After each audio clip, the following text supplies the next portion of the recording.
we headed over to the Curatorium of Secrets. We have something super important to discuss. You remember, right?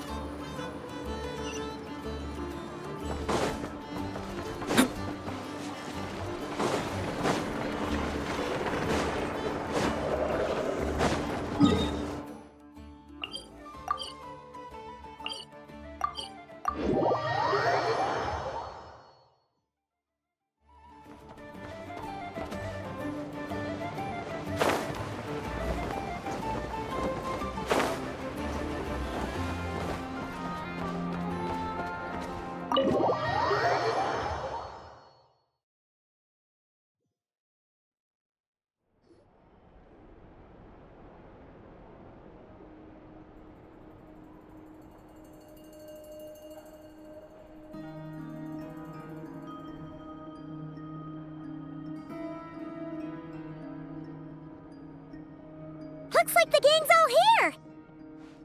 Yep, all ready. How about you two? Green and good to go? Paimon's ready! Great, let's get rolling then. Great. Well, first things first.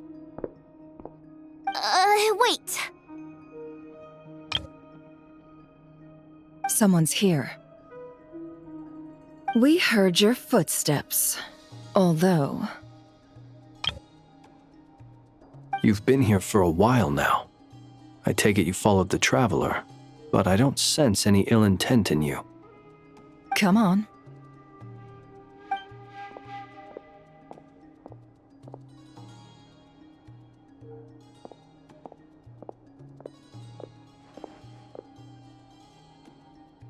I figured it wouldn't take you long to notice me. I come bearing news from my lady, the Knave. Dottore went through the motions of returning to Snezhnaya, but it was obviously a facade. However, he has not returned to the Kuvaki Experimental Design Bureau, nor has he made an appearance in Nasha Town. Well, in that case, he'll be in his lab way up north. I always wondered why he applied for his own private pad. He was planning this all along. Tell them that Sandrone and I will go on ahead. If they still intend to pursue this matter, they should meet us at the research center in the northern tip of Nodcry. Nice of Columbina's two best friends to think of us. We appreciate the heads up. Our sincere thanks to the Fatui for your aid. Lady Damselette may have left our organization, but at least some of her colleagues remain genuinely concerned for her well-being. Not to mention that the doctor's increasingly cryptic conduct gives us great cause for alarm. We have crossed swords many times before, but it's not personal. We're just on different sides. We don't lack humanity. And so, as fellow friends of Lady Damselette, it's only right that you should be in the know about this. Arlecchino's situational awareness has saved us a lot of trouble. I'll leave the map here with you. If you do decide to head to the research center, please proceed with caution. And remember, at least while you're in Nodcry, Lady Arlecchino's subordinates are your comrades if you want them to be. This is very accommodating of you. We can't thank you enough. Just doing my duty. I shall take my leave now. If you need us, you'll find us at the Experimental Design Bureau.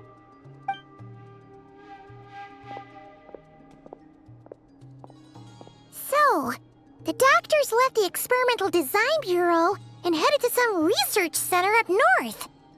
Marionette seems to think he's been planning this for a long time. But when did it start? Before he even arrived in Nodcry? It seems his loyalty to the Tsaritsa is lip service at most. Behind the scenes, he may even be working against her. Whatever his motives, we know that he's decisive and incredibly ruthless. Facing him unprepared would be a recipe for disaster. At this stage, it's difficult to predict his next steps.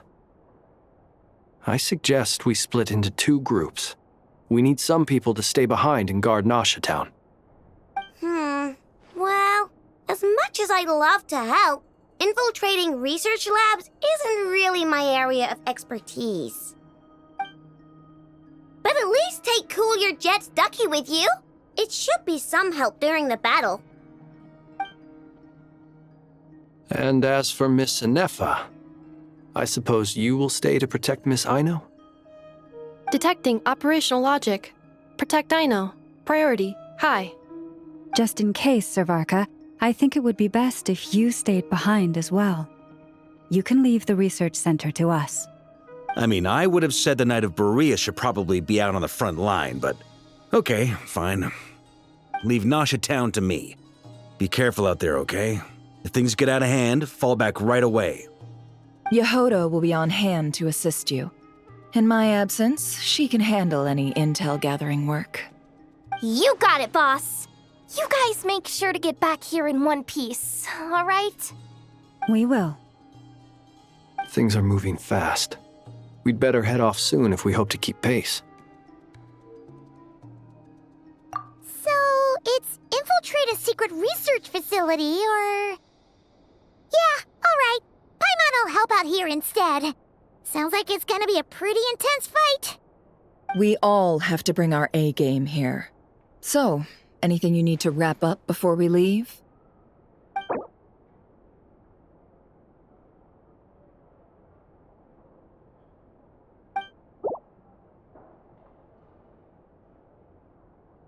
Then you'd better get going. Very well.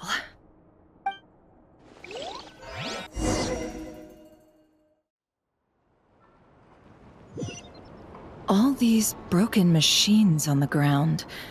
Someone got here before us. Could it be Arlecchino and Sandrone?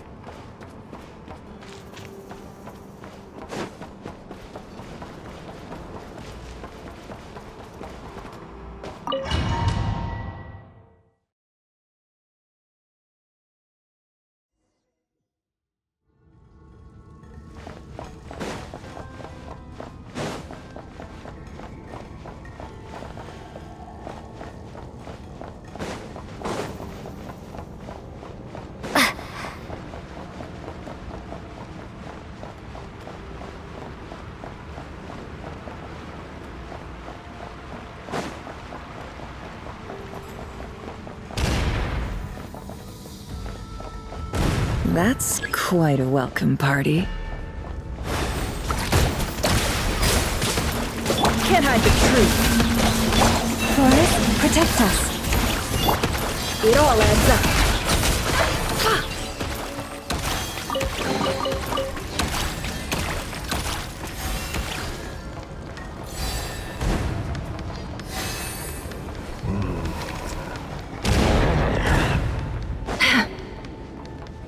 Get back! I said get back! Do you hear me? Why isn't it working? No! Don't come any closer! Don't!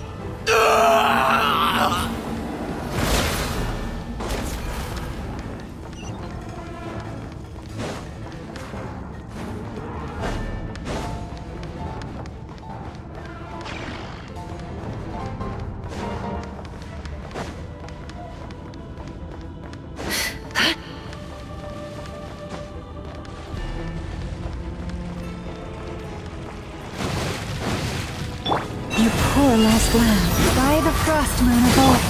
Water jet! Bombs away! The long sleep beckons. Observe. You poor souls. May your spirits find peace. Grab that key on the ground. We'll probably need it at some point.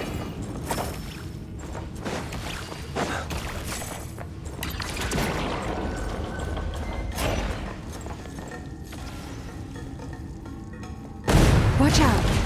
Ugh, there's no way through. Let's go around.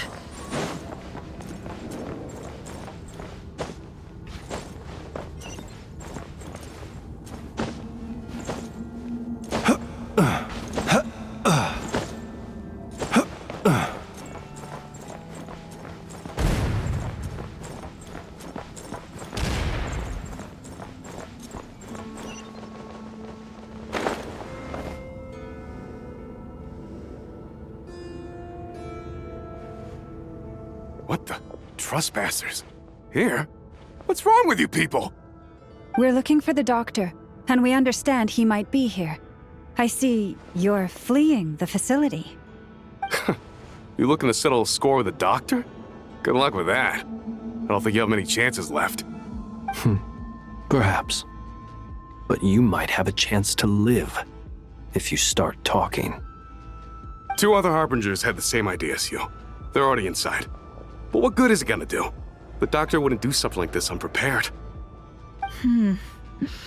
Seems to me that you're not too thrilled about being his subordinate. Also, is it just me, or do I sense monsters nearby? If you'd prefer their company to ours, that can easily be arranged. We need to know what the doctor is up to. Please, if you know anything at all, tell me. This is about more than us versus the doctor. His actions could have consequences for all of Nodcry. And perhaps even your homeland, Snezhnaya.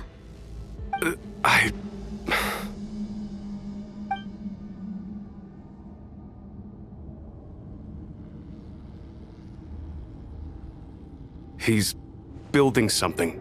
Ambitious doesn't even begin to describe it. Feels like this could be the big one. God knows how long he's been planning it. A while back, he told us he'd be returning to Snezhnaya. We weren't expecting him back so soon.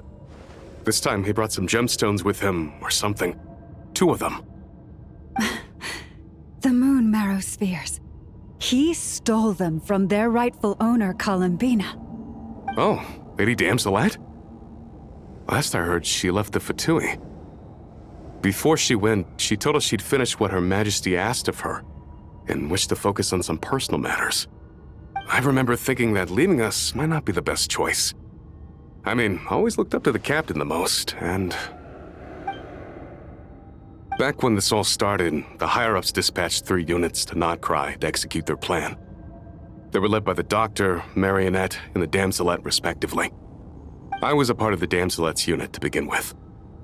She never really interacted with us much. In fact, she seemed sort of detached from everything. Not because she was distracted, just felt like she was indifferent to the world around her. Like she had no stake in anything that happened. She always seemed like she was staring off into the distance.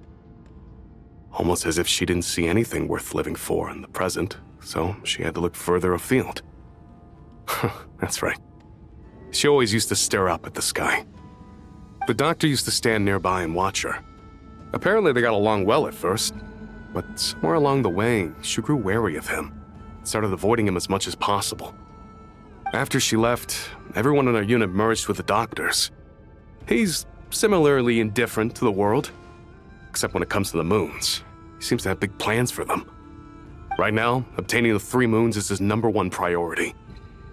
He even said if he can only get his hands on 2 of them, he'll create a 3rd one himself. How would he create an artificial moon marrow? Maybe the knowledge he gained from the Hyperborean phantoms has something to do with it. Thank you for cooperating. We appreciate the level of detail.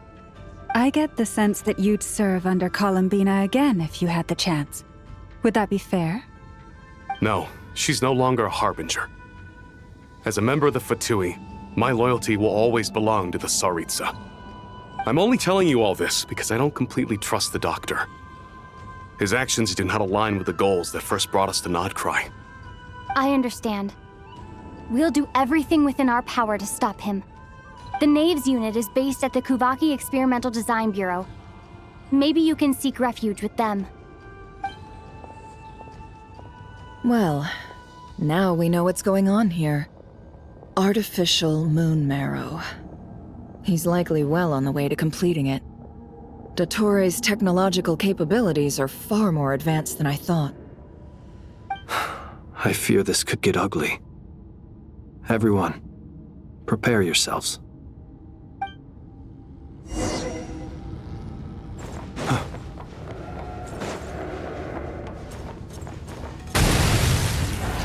Stand in my way.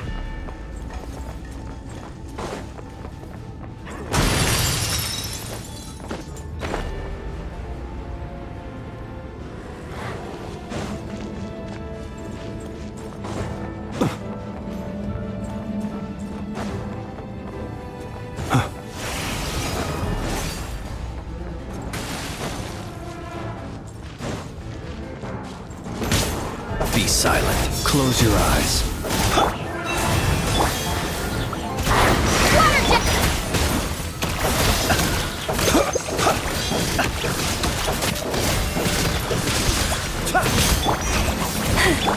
No more lies.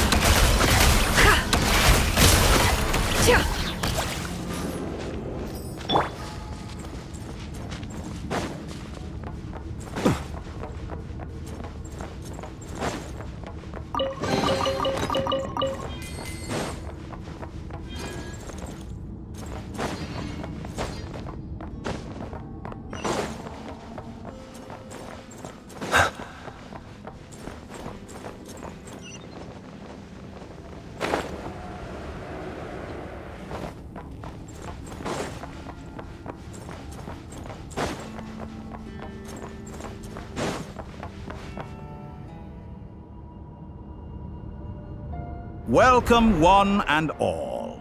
I've been expecting you. I hope my humble research facility is to your liking. Yeah, we really appreciated fighting our way in through a horde of monsters. The gall. You expect us to believe you've just been patiently waiting for us? Of course I have. Should I be worried about something? Everything seems to be going quite smoothly so far, and you've shown up right on schedule. First Sandrone and Arlecchino, now you. Ah, quite a surfeit of guests I've had today. If you were looking for them, I should probably mention that Arlecchino disappeared as soon as she entered the facility. As for Sandrone, why, she stood right here only moments ago demanding answers from me at the top of her voice. Hardly out of character. She never was one for basic courtesy. But I have to admit, I was a little surprised to see her showing concern for someone besides herself. Does everyone you associate with undergo such a change in temperament? Speaking as a researcher, I have to say, it is not a change for the better. It threatens one's ability to remain objective. Well, since you ask... So you've got your hands on the moon marrow, and now you're claiming godhood. Don't you think that's a bit of a stretch, Dottore? I must protest what you are insinuating with that phrase, claiming godhood. I am not claiming anything. I am stating a fact. You're a researcher. I'm sure you appreciate the distinction between the two. Huh? Wait, you really think you're all that? You'll excuse me if I'm not being a polite little lady for you. We're colleagues. We both know what kind of person you are. By the same token, I knew you'd respond along those lines. You and I both understand that facts speak louder than words. To that end, I've had my people send you a small gift. It should go some way toward helping you understand my present position. What gift?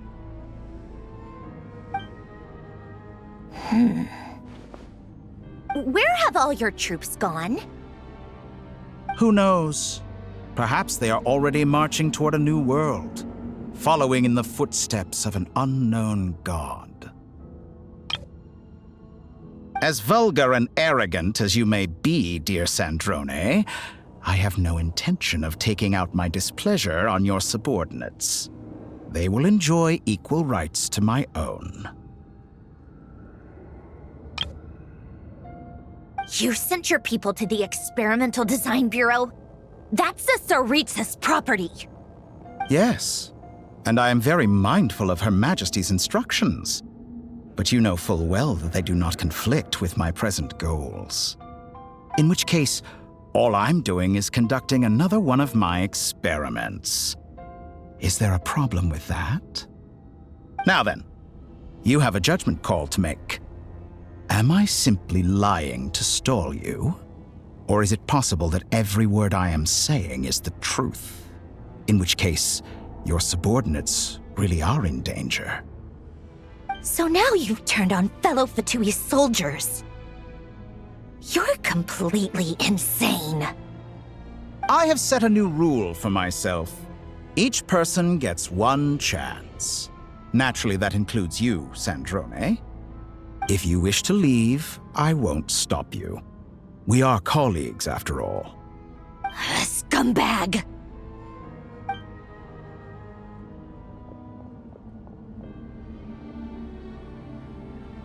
Still, I hadn't counted on Sandrone sparing any thought for the people of this world. Shame. I always found her self-centeredness to be one of her few better qualities. How can she ever hope to achieve greatness when she's so obsessed with protecting her little design bureau? It's more than a little disingenuous to speak of achieving greatness while taking hostages. Or does honor no longer mean anything to you? Honor? I have the marrow of 2 moons in my possession and will soon complete the construction of a 3rd. I will be the god of a new world. And you speak to me of honor? How charmingly naive. Those are sacred relics. You do not deserve them. In my view, many in this world do not deserve to be alive. And yet, I mercifully permit them to go on living, do I not? You'll come to regret your actions. Will I now? Let's see if you can make me.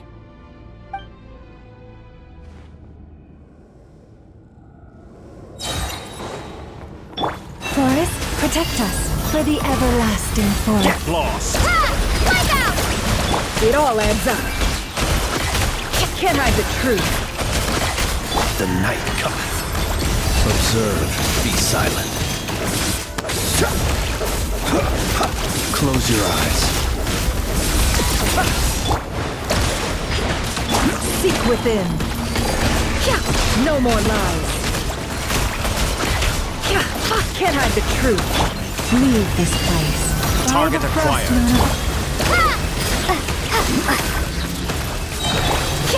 It all adds up. Your actions betray your fear of me.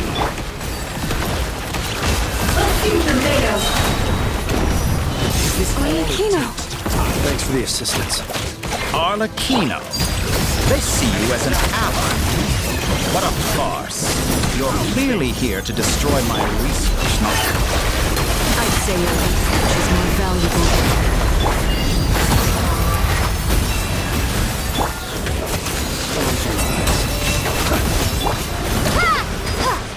It all adds up. Time to go clean. Overruled.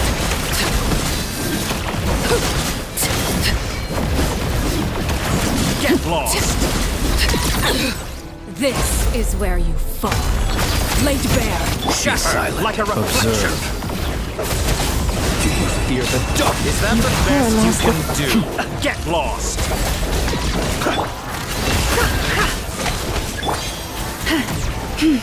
By the frost moon of old.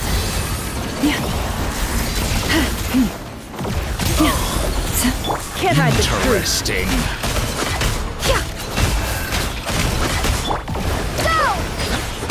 Bombs away! Is that the best you can The do? deception ends here. It all adds up. Overruled. Target acquired. Playtime's one over. heart, The real we experiment pray. begins Leave this place. now. An Close exact your eyes. practice. Do you fear the dark? How's this? It all falls into place. No more lies. Seek within. Transfixed. Everlasting as the moon. Laid bare. Dottore is too powerful with the artificial moon arrow in his arsenal. Fighting him is futile. Quickly. How's this?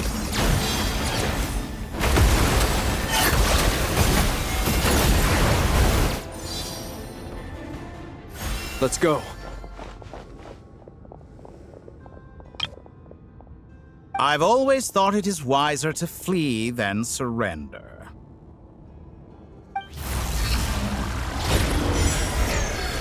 Watch out! What the? Forget about me! You should... Where's the Traveler?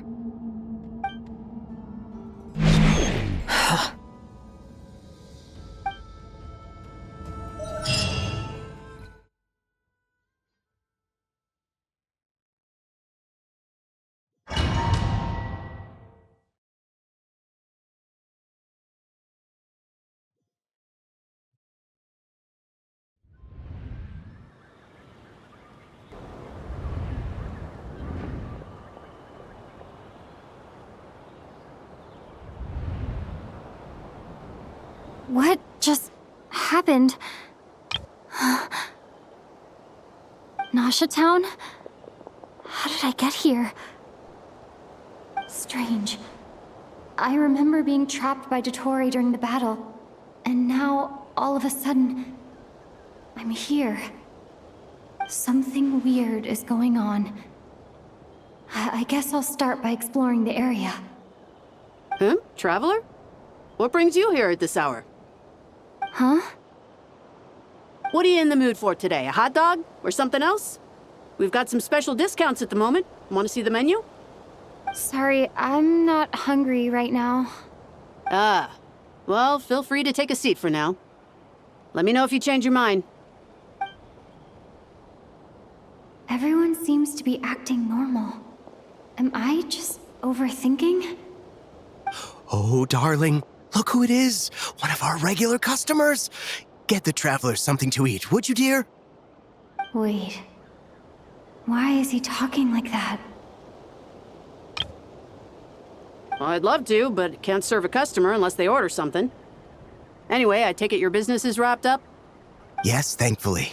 It was a long trip, and it's left me feeling pretty exhausted. But the upshot is, I won't have to leave again for a good while. We can have some quality time to ourselves. Wait. These two are a couple? I see some kids around too. I didn't know they had a family. Hey there! I haven't seen you in ages! What's keeping you so busy? I've been looking forward to playing with you again. You forgot already? You're silly. Daddy brought you over to our house recently. We had some snacks together. What is she talking about? We've had a lot of customers over the last few days, so we've been real busy. And like my mom always says, some people are more than just customers. They're friends. Oh, another customer's arrived. I better go see what they want. This is all wrong. I never once heard the owner of this restaurant talk about their family. It certainly isn't a family-run business. And that child, I don't recognize her at all. Could this be a false memory? Very good. I knew you had it in you.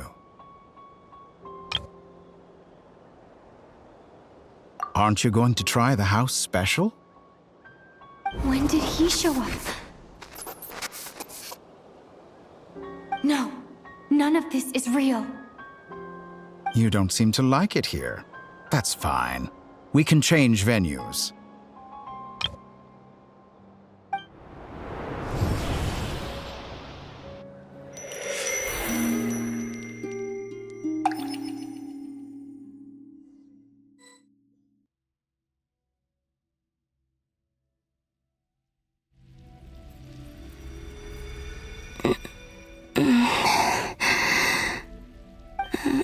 I'm still alive.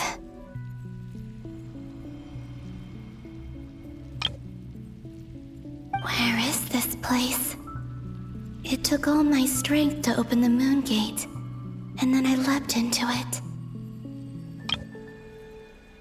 So this is the moon's reflection? The mysterious realm beyond the gate?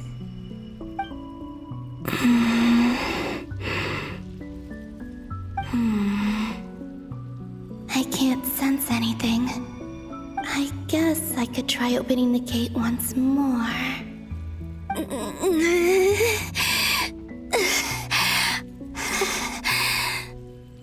No response. Maybe this space can't be opened from inside. If this was the space that killed both Revier and his lover, then why am I unscathed? Or... no, I'm not unscathed. Even the air here feels... frozen in place. There is nothing here with which I can restore my power. I should conserve my strength and proceed with caution.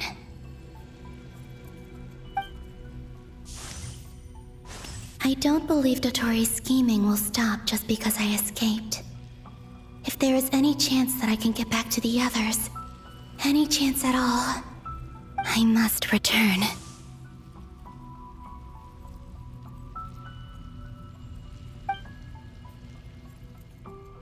Emptiness, silence. What is this place? Or maybe the real question is, what is it for? What's this? Looks like it responds to my power. Golden. Like Kuvaki. Is it some sort of guide? And why does it feel so familiar? I might as well follow it.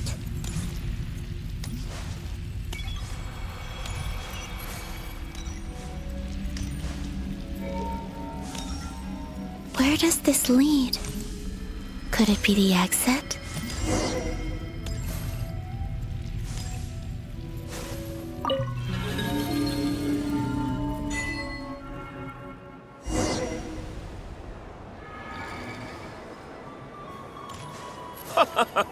Welcome home, Moon Goddess. Is this... Nasha Town? But... isn't Moonprayer Night over already?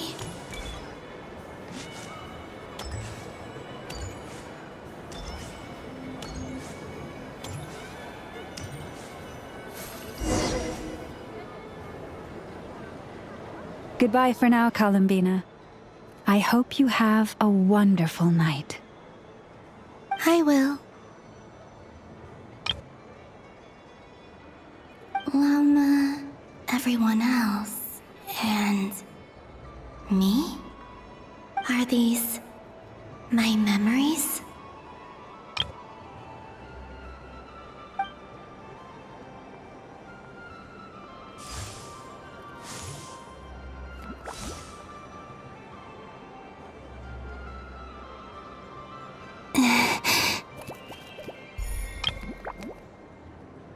I can't touch them. It's as if we're separated by some impenetrable power.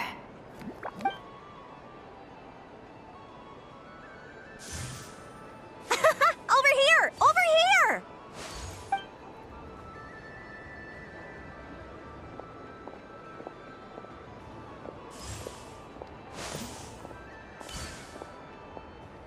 But the people in these memories pass right through me.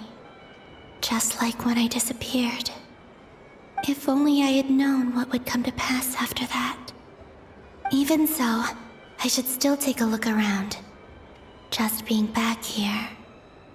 It gives me the strength to keep going.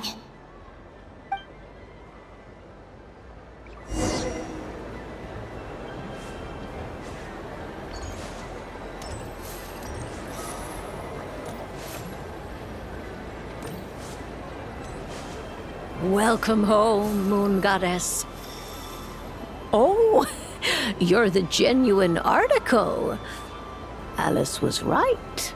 This Moonprayer Night was worth watching after all. Oh, yes. That was the fortune-telling stall run by Barbaloth from the Hexen Circle.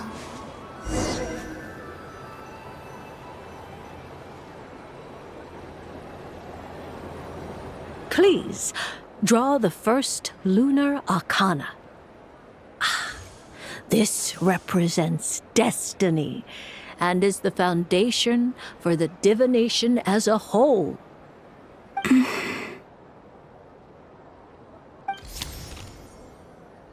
My destiny. I believe the card I drew was the moon. Now that I think about it, Barbeloth's divination was absolutely right. It's almost time to draw the last card. The one that represents the future.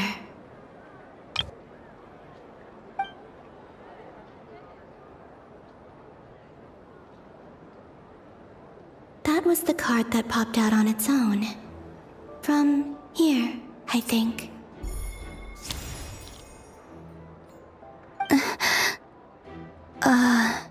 Kuvaki Pulse? What? Fascinating.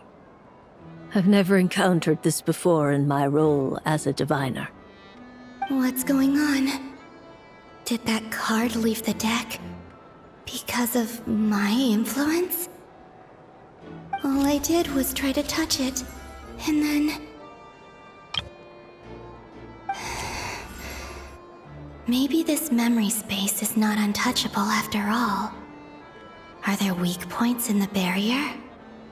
Or is it possible that there's more to this space than my memories alone? This card is death. I need to get to the bottom of this. I'll try touching something else.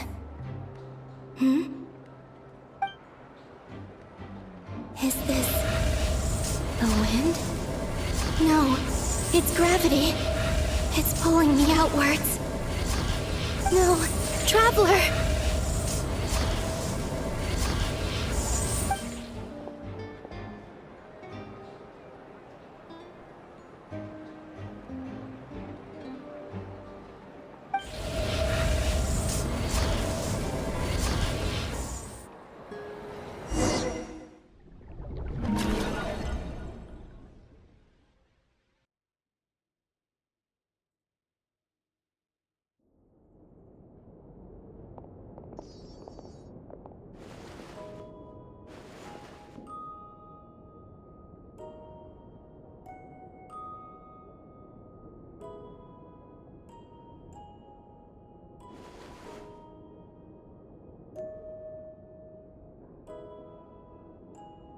Haimon, listen to me.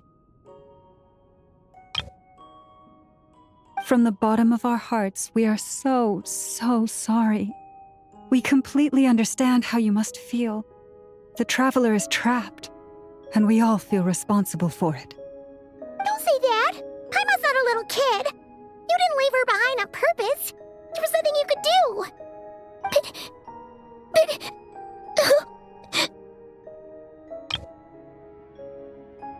She's all alone in there! What if something happens to her? What are we gonna do then? We've barely spent any time apart since we met. Is she gonna die? We must find a way to rescue her. We were all involved in the operation where she was captured, and we do not abandon our comrades. That being said, it won't be easy. Through conversation with the others on our return, we've arrived at a basic idea of what we're up against. Dottore's lab has clearly been in operation for a lot longer than we realized. We found many monster samples stored there. In all likelihood, they were materials he used to research his latest technology. We also know that through his contact with the phantoms of Hyperborea, he gained knowledge about the moons and certain Hyperborean technologies.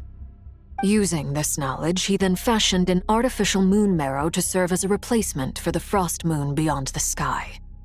Unlike Columbina, Dottore is not being rejected by Teyvat. And even with 2 of the 3 moon marrows, his power far exceeds all of ours combined. Once his 3rd moon marrow is complete, Dottore will have completely seized the authority of the 3 moons. Teyvat's most primordial powers will then be in his grasp. Does that mean... I'm afraid so. No one could have predicted this level of insanity. Not even from Dottore. And unfortunately, his insanity is coupled with an intellect and ambition that not even his peers in the Fatui can match. This is dire. Sounds like the world is done for. The Three Moons' authority can influence the very fabric of time and space. I dare not imagine what a monster like him would do with that kind of power. The trouble's already begun, I'm afraid. On our way back, we discovered that part of Nodcry is being enveloped by an unknown energy. We cannot ascertain what is happening inside. I'm convinced this is Dottoro's doing. Not that there's any way to prove it. The issue is, we have no idea what his intentions are. The only thing more frustrating than facing down evil is knowing that it will surely come, but not knowing when. The Doctor is guilty of numerous crimes in Mondstadt as well. One of our knights, well, former knights. His father was murdered by Dottore. His ideology and methodology are a danger to everything in his path, from individuals to entire nations. He does not feel guilt, even when he acts against his own people. He doesn't see them as his own people, that's why. People like him see everyone else as beneath them. Right. He views other people only in terms of how they can benefit him. That's the basis of all his social connections. Granted, he's hardly the only harbinger to pursue their own interests. We all do. And Her Majesty is gracious enough to permit it. Still, her mercy has its limits. Dottore's actions have gone beyond even what the Fatui could have imagined. Usurping divine authority to become a god. For a servant of the Tsaritsa, that goes beyond being disloyal. It's treason of the highest order. We can't expect him to heed the Tsaritsa's will once he gains the Three Moons' authority. Even we Harbingers consider him the most self-interested among us. Poor Traveler. Of all the people to get caught by... We have to go save her! Right now! Please! We gotta find a way! Paimon, I promise you, we are with you all the way. I get how you feel. I do. But it's gonna take more than strong emotions to take down an enemy like Dottore. What we need now is more information. Right. We can't even guarantee he's still at his research center. Before we can think about mounting a rescue operation, we need to confirm the Traveler's location. I'll find a way. Paimon knows, but... She's so scared. If anything happens to the Traveler... She might be the strongest person Paimon knows, but she's still human. She feels pain and bleeds just like anyone else. Then think things through before you stick your neck out. Unless you want to lose your head. Sandrone. Miss Sandrone, you're okay? Put the stuff over there, and be gentle with it. Am I okay? As you can see, I've had to move my whole livelihood out of the Experimental Design Bureau. It's been swallowed up by Dottore's energy field. If I'd left it any longer, I probably would have gotten stuck there. Ugh, Dottore always goes a little loco when he finds a shiny new toy. Not that he'd ever admit that. But this time, he's gone full psycho.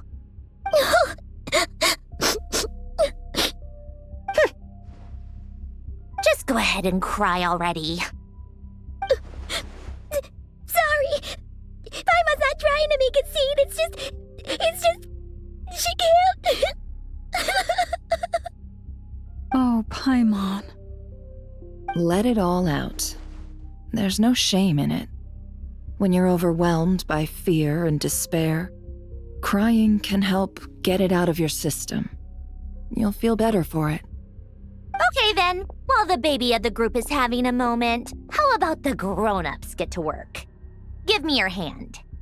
You've made a discovery? Polonia, scan.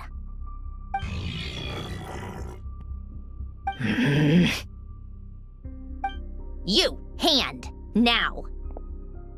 Oh, I thought you'd never ask, my lady.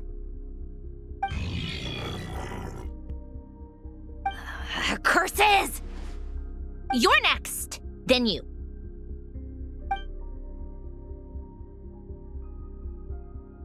Dottore, you son of a... He's done something to us! Everyone who entered his research center has been implanted with some sort of curse. I don't feel anything unusual at the moment. Does that mean it hasn't activated yet? Is there a way to figure out its purpose and what might trigger it? My best guess is Dottore created it using the Moon Goddess's powers. 1 second, analyzing. Ugh! That friggin' maniac! So, what twisted game is he playing this time? The moment I analyzed the energy composition, some encrypted text appeared in my mind's eye. And when I deciphered it according to the Fatui standard encryption protocol, I got the following message. Feel free to run, or you will perish in nod cry. He's mocking us. Yup, he loves to toy with people. Only in this case, there might be more to it. But I didn't detect any murderous intent or malice either in the message or the curse's energy. As if this is him at his least malicious. Or perhaps all people are cowards in his eyes. Maybe he thinks the threat alone will be effective. What a despicable person. And he has the Traveler in his grasp.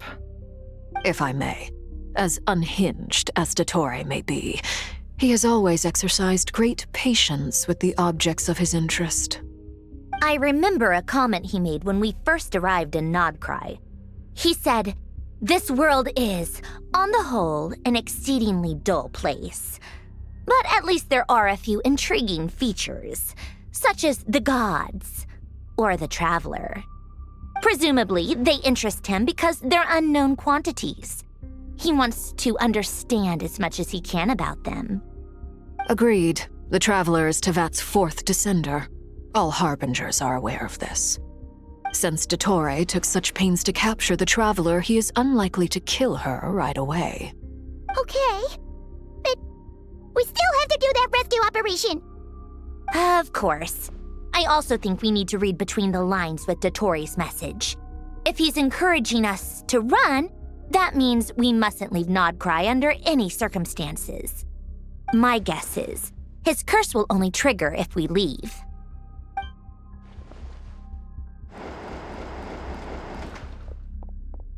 We've discovered multiple energy fields. Albedo is still attempting to analyze their structure. He told me to report back first.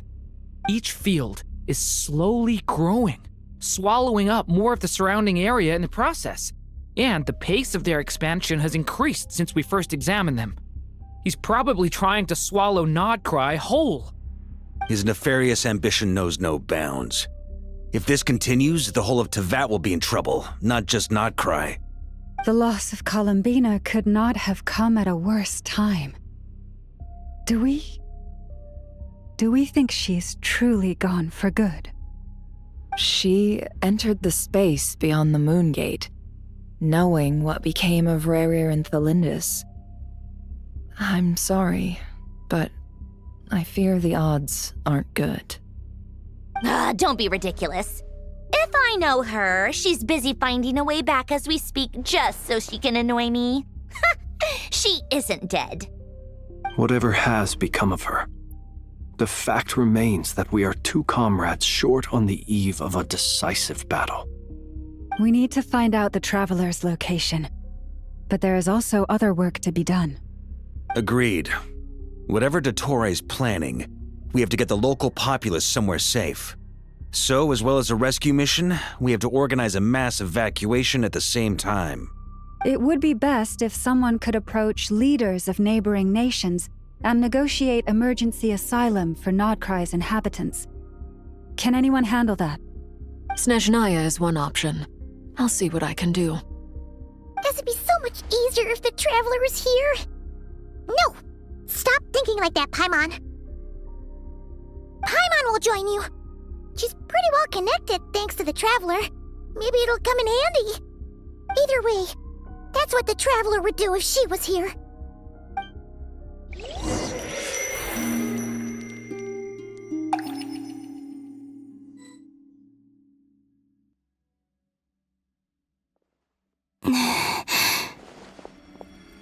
here again. That gravitational force that pulled me back. Is this where it came from? When I saw that memory of Moon Prayer Night, I think I influenced reality. Was it just a coincidence? Or if only I could have sent the others some kind of warning on Moon Prayer Night. Maybe we could have stopped Dottore. I feel so heavy. Does entering that space consume a lot of energy? Well, even so, I have to keep moving forward. Back to emptiness and silence again. I should try and find my way back inside that memory.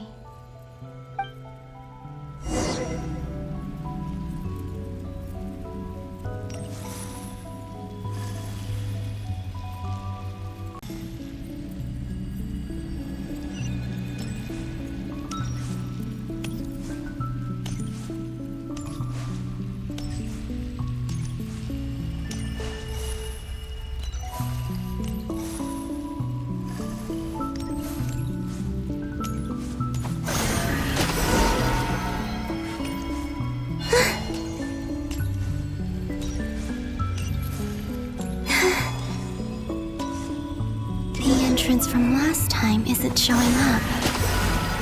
What am I missing? Looks like I need to gather these scattered fragments.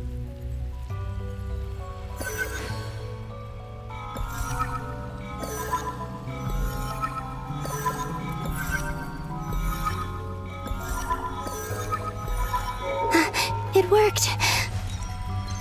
Hopefully I can stay inside for a bit longer this time.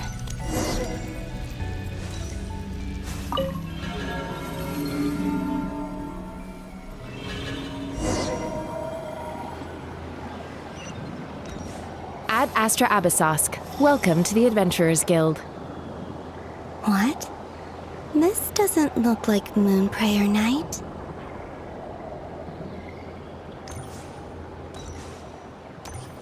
Extra, extra! Latest issue of the Nasha Express! I don't think I've ever been here.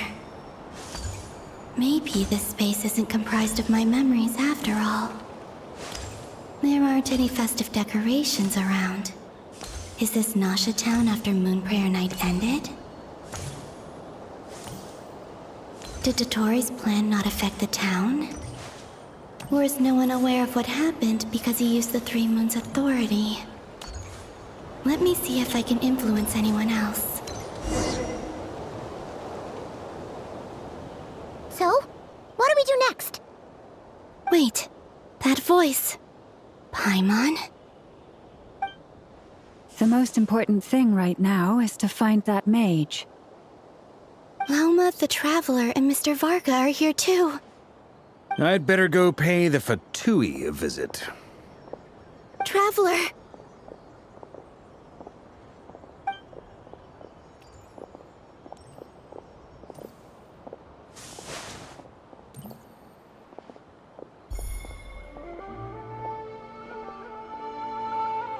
Huh? Columbina? I made contact. It's me, Columbina. Huh?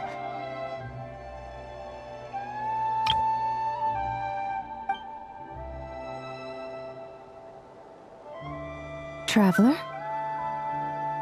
Let's go! This is no time to be spacing out! Huh? Huh? Wait a moment. This has happened before.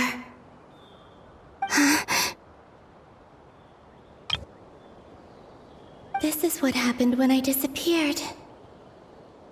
I stood right over there, thinking that no one would ever find me again. It was only when she called my name that I decided to follow them. But did she turn around because she sensed my touch just now?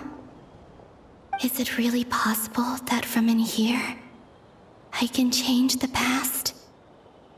If I keep following them, maybe it's that gravity again.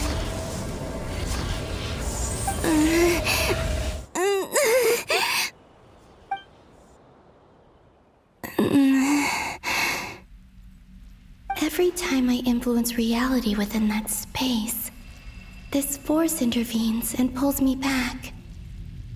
It's as if it's trying to stop me from leaving.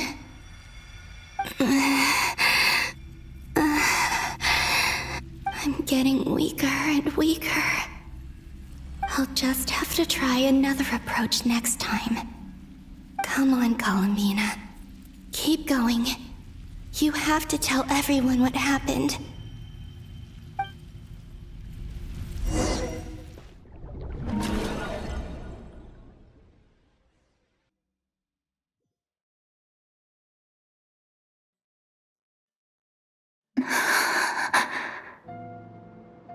Suddenly, I've been plunged into darkness, alone. It feels strange, as if something has grabbed hold of me. Is Dottore now powerful enough to interfere with space itself? Look at you, standing so still in total silence. I almost didn't recognize you.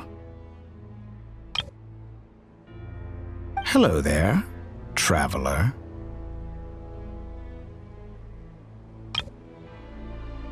He seems to be in a good mood.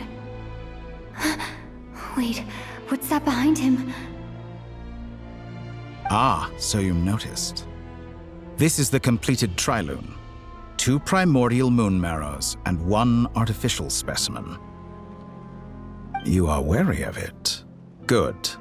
Maintain that reverence. You performed well in that recent battle. Brave and reckless as always. Courage is the sign of a true hero, and impulsiveness is the hallmark of those who strive to advance. I say this not to belittle you. Most creatures are far more timid by comparison. 3 moon marrows. Does that mean the artificial one is now complete too? Well spotted. What do you think? For a replica I built myself, I dare say it looks the part. Dottore, are you planting illusions in my mind? I have no interest in fooling your eyes. On the contrary, I hope to show you the true essence of all that you see before you.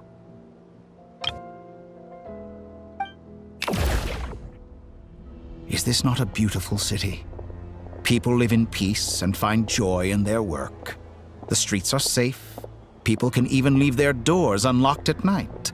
You might say it is the Elysium everyone dreams of. All available data indicates your values and worldview conform with the mainstream. This kind of society should be quite to your taste.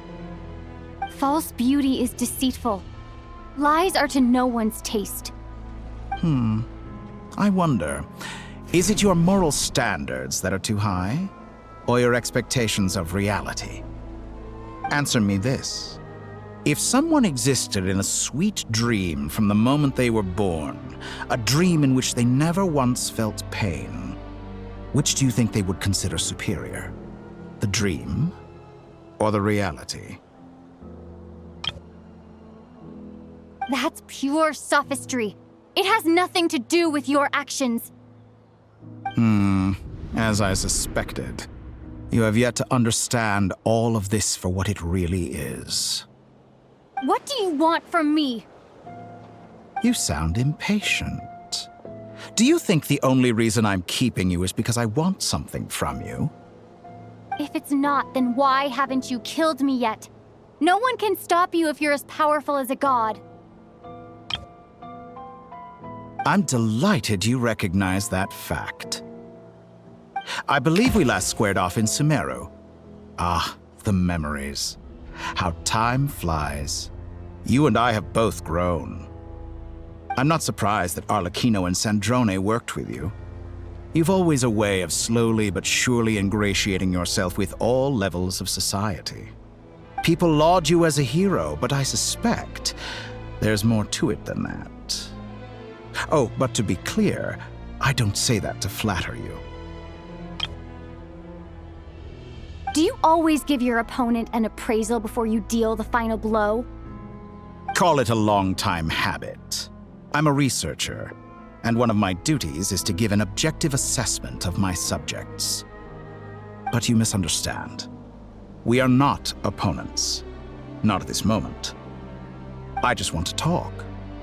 Think back to Tartaglia, Arlecchino, Capitano, Columbina, and now even Sandrone.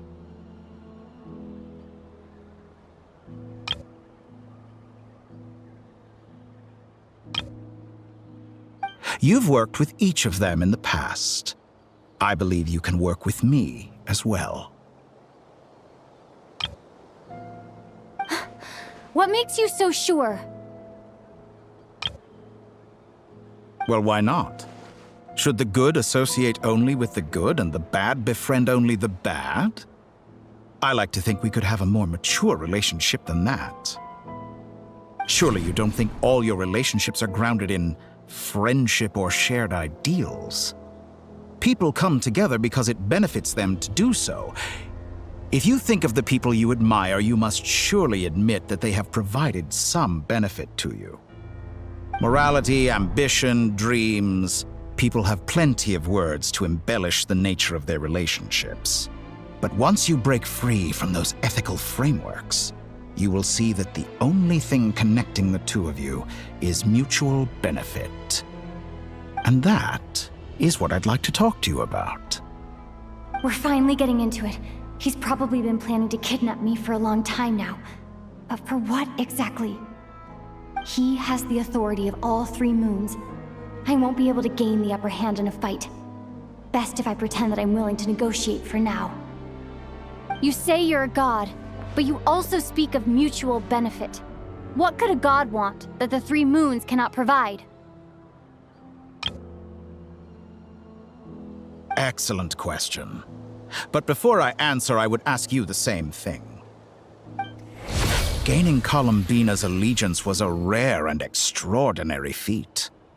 But the Moon Marrows are now in my hands, and I have the edge over her. For this artificial moon is not being rejected by Tevat. Her identity and lineage may have been a thing of glory in the old world, but they were also shackles that prevented her from ever integrating into Tevat. I, on the other hand, you may view me as a thief, but I have overcome that limitation. So what is it that the 3 moons cannot grant you? What stops you from negotiating with me to get what you want? I don't make deals with lying psychopaths. That's quite an accusation. Are you expecting me to get angry with you? Well, this is one aspect in which my personal growth has served me well. In the past, my less mature self might have been disappointed, perhaps even angry, over a small setback like this. Like when you and Lesser Lord Kusanali joined forces to oppose me, for example. But things are different now. Just as the rich do not quibble with the poor, I no longer find myself perturbed by these trivial affairs. Human relationships end with conflicts of emotions and interests. But relations between humans and gods are different. And ours is even more unique. I have ascended to the highest heights and laid claim to unprecedented horizons. And you were no ordinary person to begin with.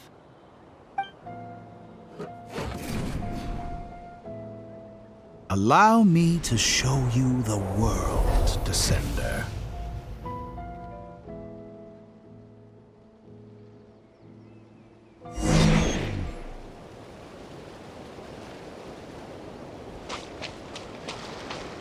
To stand, walk, jump, sit, and lie down. These are the most common of behaviors. you ever wondered why we were born following such laws? Who stipulated that we could not fly instead of walk?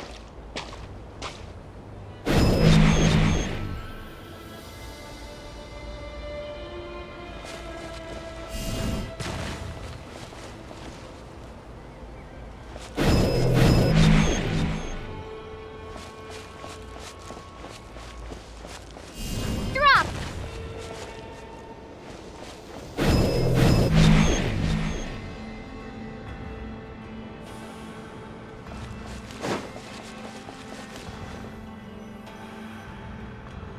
Someone of your talent and experience must surely know of the 4 great rulers who serve the heavenly principles.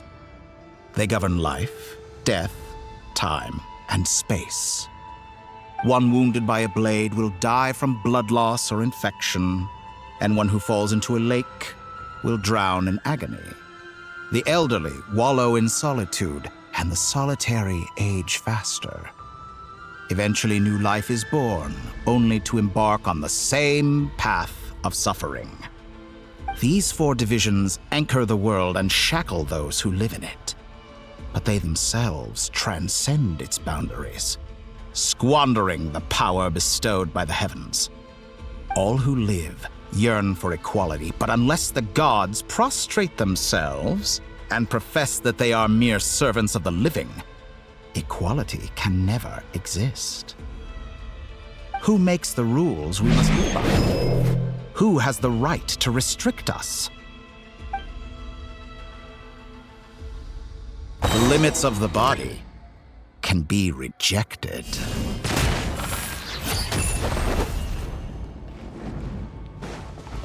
Shake! Starfall!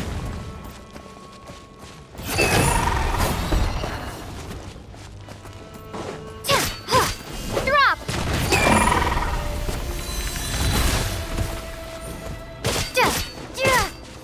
How does it feel to be among those with absolute power?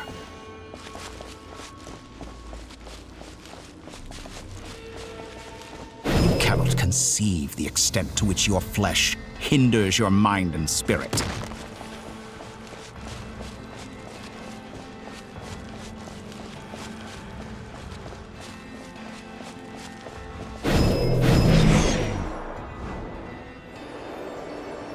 Only by discarding our useless, primitive eyes can we perceive a new world. How narrow-minded we all were in the past. Why should the final answer of the world not be the power that predates those of life, death, time, and space? The power of the Trilune. Through it, I have glimpsed new experimental possibilities. Nature suppressed, authority exiled, souls controlled.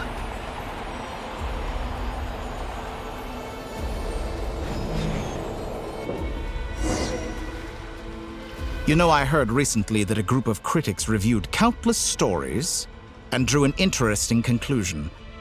They found that it is more often than not the villains who strive tirelessly to push the boundaries of progress. In fact, long before this, someone voiced a similar idea in an academia editorial. I felt a great affinity with this perspective. I have never been afraid to step up and play the role of the villain. Fanatics are trampled down for their transgressions, and those who transcend are rebuked for their audacity. And so, the majority of creatures are too timid to follow my lead. But all sacrifices made during my experiments have been worthwhile, as you can now see. I can offer you something new, something unique, precisely because I am a villain. Think about it. We are eternally bound through mutual interest. Can you truly say you would never turn to malice if it could give you the life you dream of? After all, what value do perfection and purity really have? They are fragile and feeble things, utterly tedious. I say, better to be governed by a flawed humanity than a gnosis. The true seeker of knowledge is the villain who undergoes countless tribulations in pursuit of their goal. I'm sure many people have told you that you're different. Because I'm a descender? Exactly. Very clever. But what has that got to do with you? I do not conceal my wicked deeds, my selfish desires, or my greed. A true researcher must act as I do if they are to understand and speak of the truth. And yet, a knowledge seeker like myself will inevitably grow tired of studying Tevat beyond a point. You have traveled to all corners of the world and met many people. Along the way, there have been moments when you were misunderstood or even became a wanted criminal. And all the while, you have spent your days doing some of the most mundane jobs in the world. You fight and toil, claim minuscule rewards from my friend Pantalone, then you fight some more, winning some battles and losing others as your search goes on. And this cycle continues, with no end in sight. Surely you must sometimes grow weary of being stuck in this same loop day after day. We're completely different. I embrace everything that life throws at me. I am engaged in every step of my journey. How does that make us different? I too embrace what life brings, researching everything that interests me. Think of all the novel things I've managed to create, like the artificial moon marrow. Don't you see? As unique a specimen as she was, even Columbina is not irreplaceable. Take that back! She's gone because of your actions! I didn't say that to anger you. Though admittedly, I don't see what there is to be angry about. Anything Columbina could do for you, I can do better. I know what your ultimate goal is. You wish to walk the path your brother walked and seek answers from him at the end of that journey, don't you? Someone like you could never understand what it feels like to care about another person the way I care about him. Perhaps not. But that doesn't mean I can't help. I could find your brother right now, bring him before you, and make him give you the answers you seek. Don't be so presumptuous. You'll never begin to understand the situation between us. Oh, no. This is no presumption. I'm only offering what I know is possible with the power of the Trilune. But it seems like you would sooner continue with your journey through this world. Why? Do you truly desire this journey? Or is it simply a necessary process from which you cannot escape? Think of all the time and energy you have spent, everything you've had to endure just to make it this far. Is this really what you want? Or has your hand been forced by the promise of that final answer? Yes, you have made many friends. But do they ever spare a thought for the void in your heart and what it yearns for? What you want is not friends. It is family. But do they know this? I, on the other hand, am far more considerate. Join my experiment, and in return, I will bring your meaningless journey and all its struggles to an end. This is a malicious attempt to manipulate me. But at the same time, he's stating some very human truths. Of course, he's right about my predicament. How can I deny it? I have faced ungrateful strangers, never-ending troubles, an endless quest for answers. I want to see him. After everything I've been through, words can't describe how much I miss him, how much I want to be reunited with him. Wherever you are right now, do you miss me too?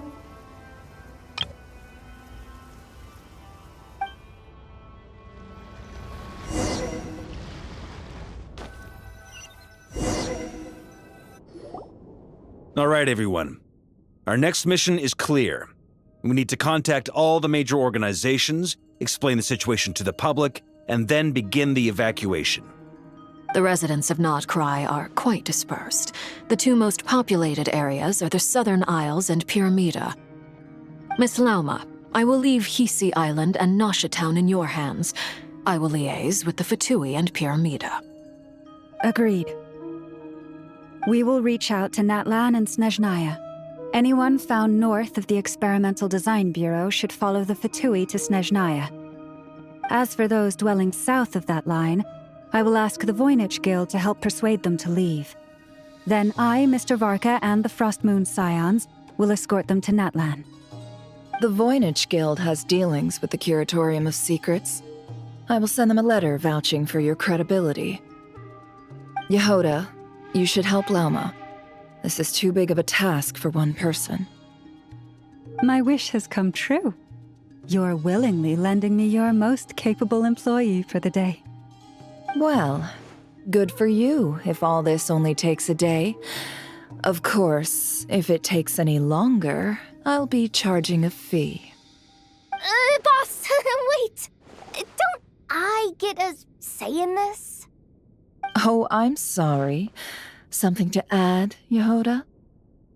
Well, no one's more important to me than you, boss. And remember how Lauma healed your eyes after that big battle? I think that's worth at least 2 or 3 days' work for the Frostmoon Scions. Are you completely incapable of acting in your own self-interest? Or do you simply devalue your own labor? Are you sure you don't want to come with us? Who will see to our other work if we're all busy evacuating residents? Sandrone insists that Columbina is still alive, and we have a traveler to rescue. There's much to be done. But boss, I'm just worried that... Well, Nefer, I'll link up with you once my tasks are complete. What makes you think I'd need you to do that? I'll need it. And considering the way you approach certain matters, I think you'll be better off with me present. That's quite enough. Just focus on your work first. I bet we're in for an uphill battle here.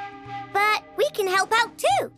Inefa and I are gonna help Nasha Town's residents carry their stuff. Loading schedule. Store essential local research data and technology samples, then escort the people to Natlan. Understood. I will execute this to the best of my abilities. Great stuff. Thank you, ladies. I've contacted the Lightkeepers. A colleague of mine will join us shortly. I will persuade them to conduct a thorough search of the region to ensure that no civilians get left behind. As for me, I guess I'll be making an early return to Sumeru.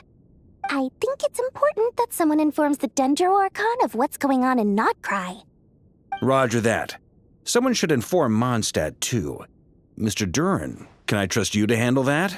I think you fly faster than any of us can run.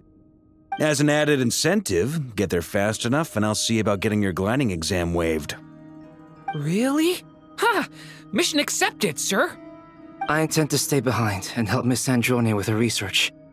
She has some alchemy-related questions that she'd like me to explore. She recognizes your expertise, then.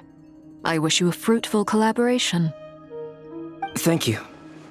In truth, I was surprised to hear her express an interest in subject matter outside of machines.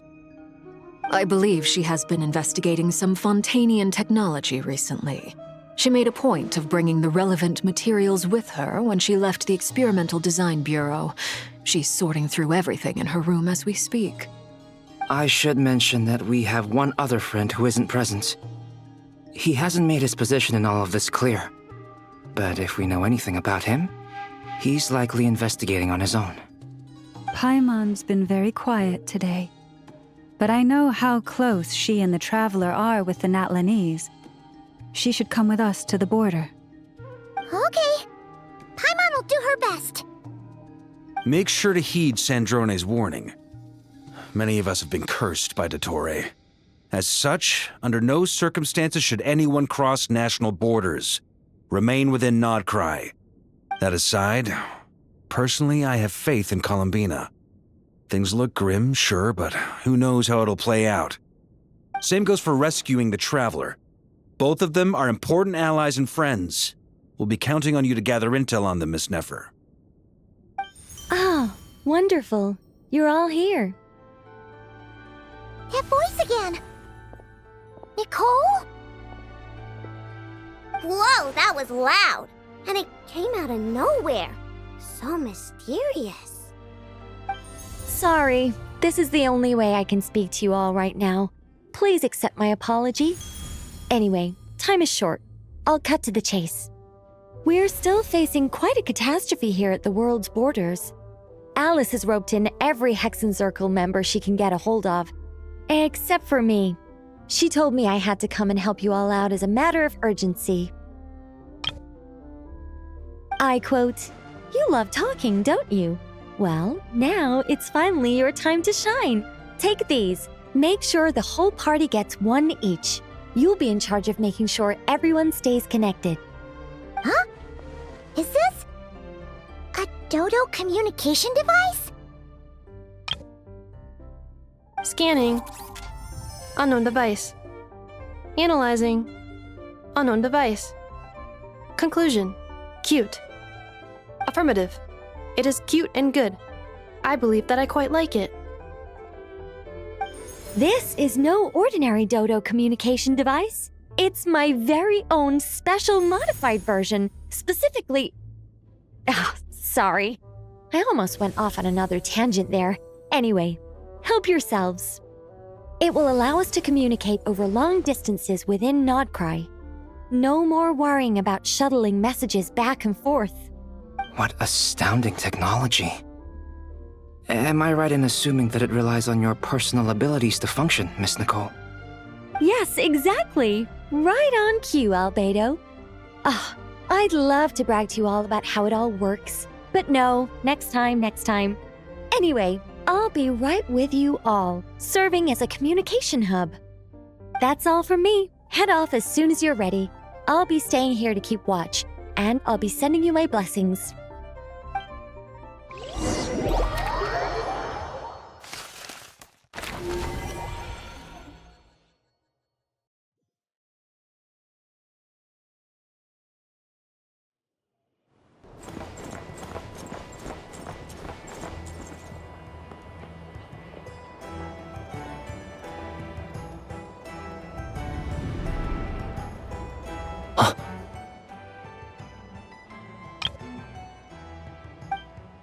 Ah, Sir Flint.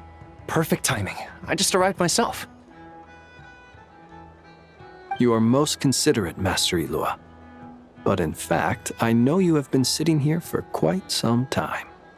If you saw me, why didn't you say something? I was curious to see how long you could sit still for. Also, shouldn't you have managed to sense me approaching? That would be a first. You always seem to appear out of thin air without making a peep. Also, how many times do I have to tell you not to address me as master? I don't qualify. I beg to differ. Why should a young man so well versed in social graces as yourself not be worthy of that title? Please, Lord Flint's... Sir Flint's. I'm begging you, don't flatter me into complacency like you do with everyone else. You understand me better than most. My newest acquaintances tell me I love complimenting others. What do you think?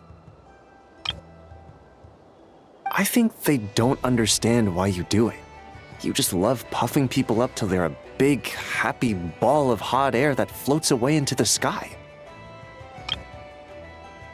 In all sincerity, I can only hope that they bring good tidings when they come back down to Earth. Is the situation that bad? We just held a strategy meeting. Let me fill you in.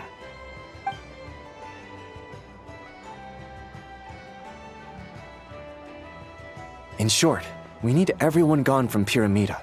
We also need a team of Lightkeepers to scour the more remote regions of Nodcry for civilians to evacuate. I only hope we have enough personnel. We do. Old Man Nikita will definitely help, and we can recall anyone out on patrol to focus on this instead. Good. I'm sure you and the others will make short work of this. Now, don't forget, once you've completed this task, make sure you and the rest of the team evacuate to either Snezhnaya or Natlan as well. Flint? If you've got something to say, Master Ilua, why not guess what I'm thinking right now? You mentioned that you have something else to deal with later. How difficult is it going to be? I doubt it will be easy. I know you're a Lightkeeper, and it's your duty to protect others in times of crisis.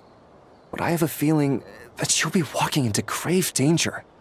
However bad things have gotten in the past, Nodcry has never faced a mass evacuation before. But from the sounds of it, you don't intend to come with us. I don't mean to pry, and it's probably none of my business. But whatever it is you're intending, you don't have to go through with it, you know. I've been afflicted with some sort of curse, and I'm told it may well trigger if I set foot outside of Nodcry. As such, I cannot leave. I have to act, if for no other reason than to fight this curse. What? No. Why? Why would anyone want to curse you? There are plenty of people out there willing to trample over others in pursuit of their own goals. Frankly, Sir Flint, I am furious. You're making light of what is an incredibly serious situation. Indeed I am. And? And what? I told you, I'm furious about this. Nothing I can do about it, I'm afraid. Things happen, and we just have to deal with them. If you find yourself feeling angry, perhaps start by drinking a big glass of water. Hey, you mean you're completely unmoved by my anger? I'm devastated. Then allow me to express my sincerest regret. Come by the lighthouse sometime. We'll catch ourselves a few fish, have a little barbecue, play some cards, and bask in the sun. Maybe I need to spell this out. Lean in a little, Flint. Oh my, this doesn't bode well.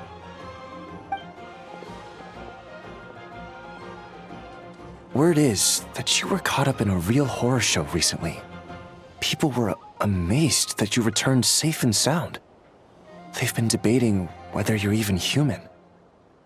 I've returned safe and sound from plenty of crises. When you say people, do you mean other people? Or do you just mean you? Fine. I'll be frank. You're not human, are you? Heavens. Now that's a horrifying thought. You know what? Forget it. We'll revisit this once it's all over. A sound plan. Albeit a little ominous sounding. Just promise me you'll come back in one piece, all right? For you, Master Ilua. How could I refuse? Also, please pass my regards on to our colleagues. Tell them, thank you all for your assistance. Please put safety first as you proceed with the operation.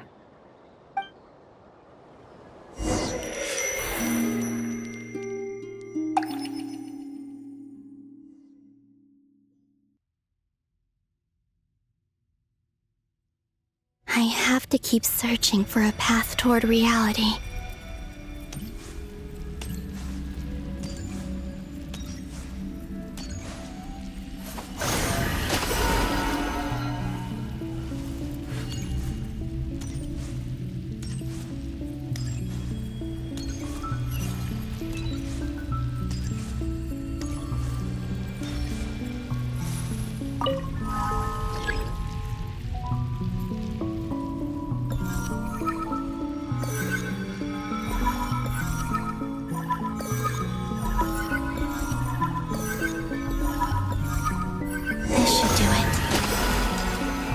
Two times I tried to influence reality in this space. It consumed a lot of Kuvaki. I'll try and be more careful this time. I need to leave key clues behind using less power. I hope everyone still remembers what I said on Moon Prayer Night.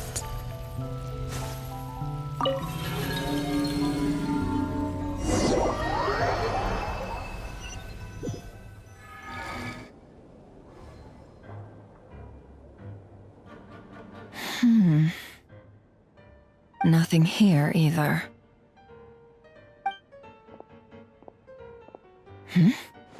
Flints? Ah, Miss Nefer. What are you doing here? Unless...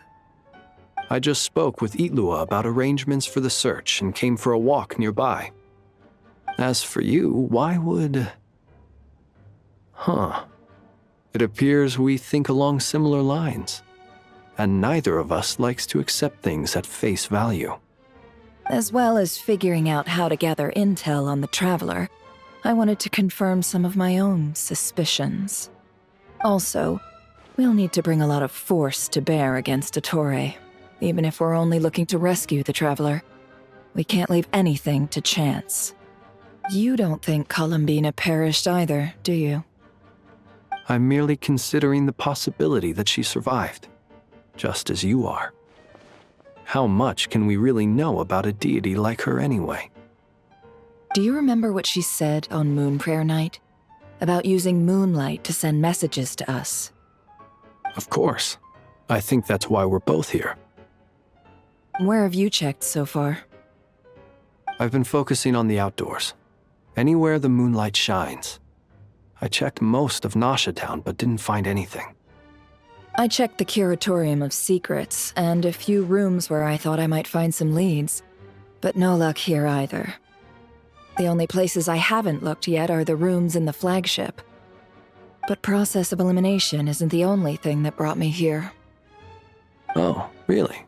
What's your other reason? After all that build-up, our mystery ally never showed up even once! Huh? Am I imagining things?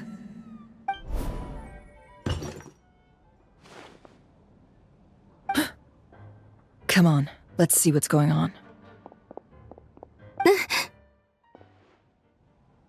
Oh no. I knocked over a vase as soon as I came in. It must have been caused by a Kuvaki fluctuation when I entered the space. Although, it seems like I'm not about to be pulled away this time. It looks like as long as I'm careful with my actions, it doesn't count as influencing reality. Anyway, is this the flagship? The Traveler mentioned that's where she was staying. I only went into the lobby last time, so I've never actually been here before. How does this space work? If nothing else, I can now be sure that it is not simply memory. She mentioned where her room was. I think it's this one.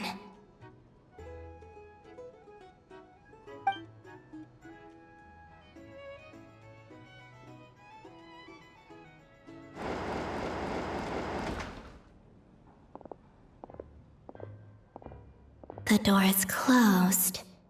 But if this is anything like when I disappeared, then maybe...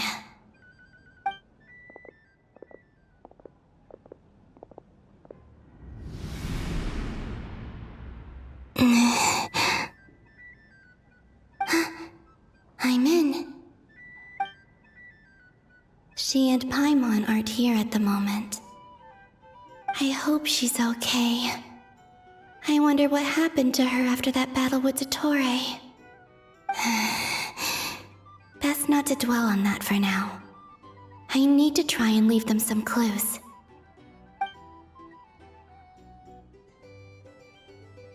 Please, Traveler. I really hope you find this.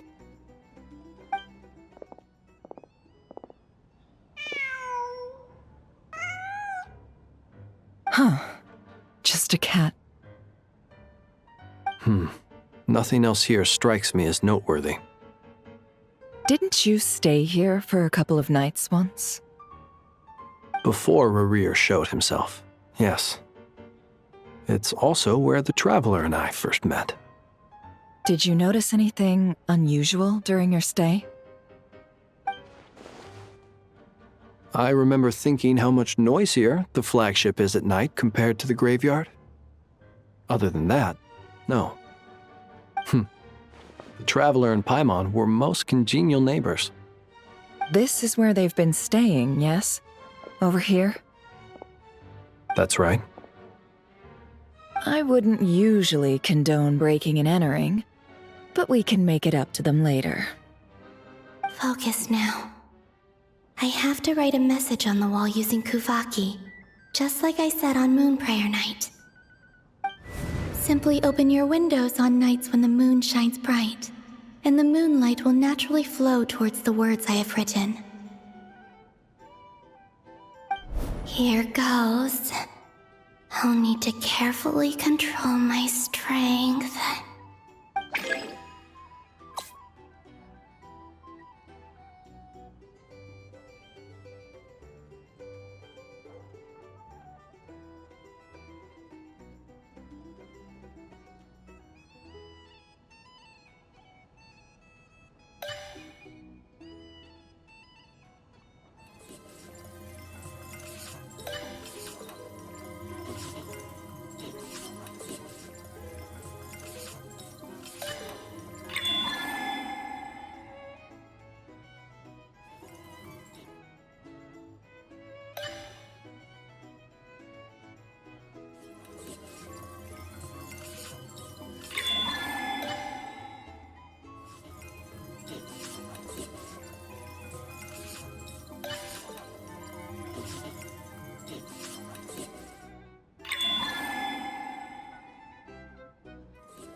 There's a noise outside the door.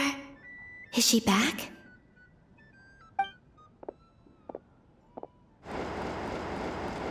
Please, you have to see these words.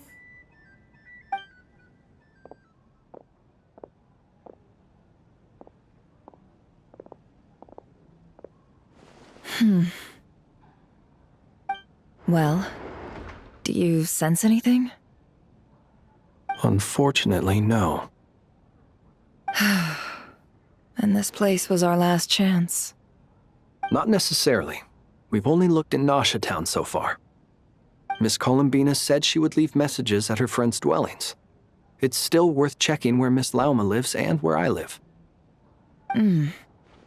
Let's try and make some time to look into those then. Wait. What are you waiting for?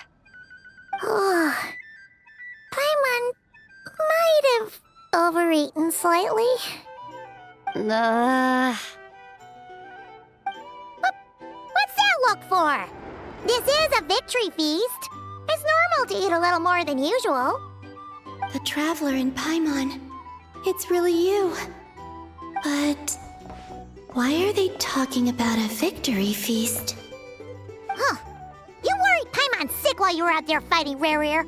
So this is your chance to make it up to her, alright? Wait. So this is the night after the battle against Rerir? How did I end up here? That's quite a long time ago now. Wait. Time. That's it. Every time I've entered reality within this space, it's been at an earlier point in time. Every one of those points has been before I fell into the moon's reflection. And everything I've done to affect reality really did happen in the past. Does this mean that, within the moon's reflection, time flows backwards? Starting from the moment I fell in? Not long till Moon Prayer Night now. It's gonna be even livelier than tonight. Although, it's gonna be sad saying goodbye to the damselette. She seems like a really nice person. Paimon. No, I can't. Even if I make contact, they probably won't understand what's going on. And in any case, I'll likely get pulled away again if I do. Instead, I have to find a way to get them to notice what I've written using the moonlight. Wait, even I hadn't thought of doing that before Moon Prayer Night. They'd never conceive of that possibility. Is there truly no other way? Don't lose heart. We'll find a way somehow. Huh? Oh, you say that, but the Frost Moon is beyond the fall sky. If we wanted to go visit her, how would we make it through to the other side?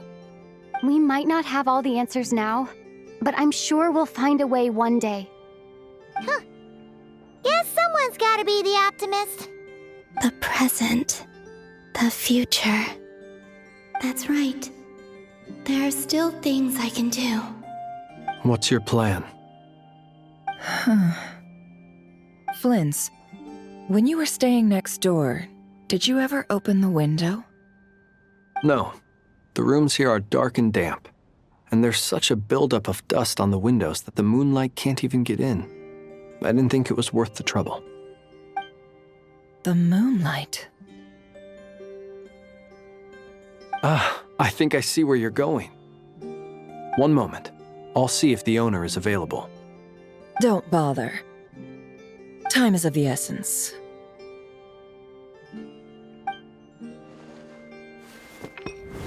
Time. Even if no one sees what I've written at this moment, maybe someone will remember what I said after Moon Prayer Night. I need to write down as much information as I can. And maybe one day... Huh? What's up with you? You can't even hold your cup steady. Are you getting tired? A little. Well, you should probably hit the hay then. You've had a really tough couple of days for you.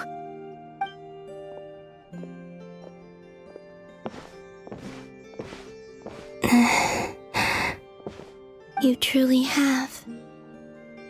You helped defeat Rerir, helped me reclaim my name, and you helped the others organize Moon Prayer Night. Wherever you are right now, I'm sure you're still fighting against the injustices of fate. This is all I can leave for them. How I wish I could stay here. But it's time for me to go. I hope to see you again in the next time. And if the opportunity presents itself. I will surely return to your side. Huh. Columbina. She's alive. Not only that, but she's left us an entire wall's worth of clues. She even wrote down what would happen on Moon Prayer Night. It's just a shame we found it too late. I am here. Time in this place flows backwards. I am constantly moving forward. It sounds like she's found a way to influence the past using Kuvaki. But her future is our past. So, these words have been here ever since we defeated the Reihir of Solnari. We just never discovered them. Which came first, the chicken or the egg? Do you ever mull over questions like that? Only when I'm in a good mood, and at leisure. Well, I never do. Everything that has happened already belongs to the realm of fact. As a business person, and especially an intel broker, what I do is extrapolate from those facts to try and read the future. An admirable philosophy. It's a means of survival. Let's go. We have a wall's worth of clues to share with the others.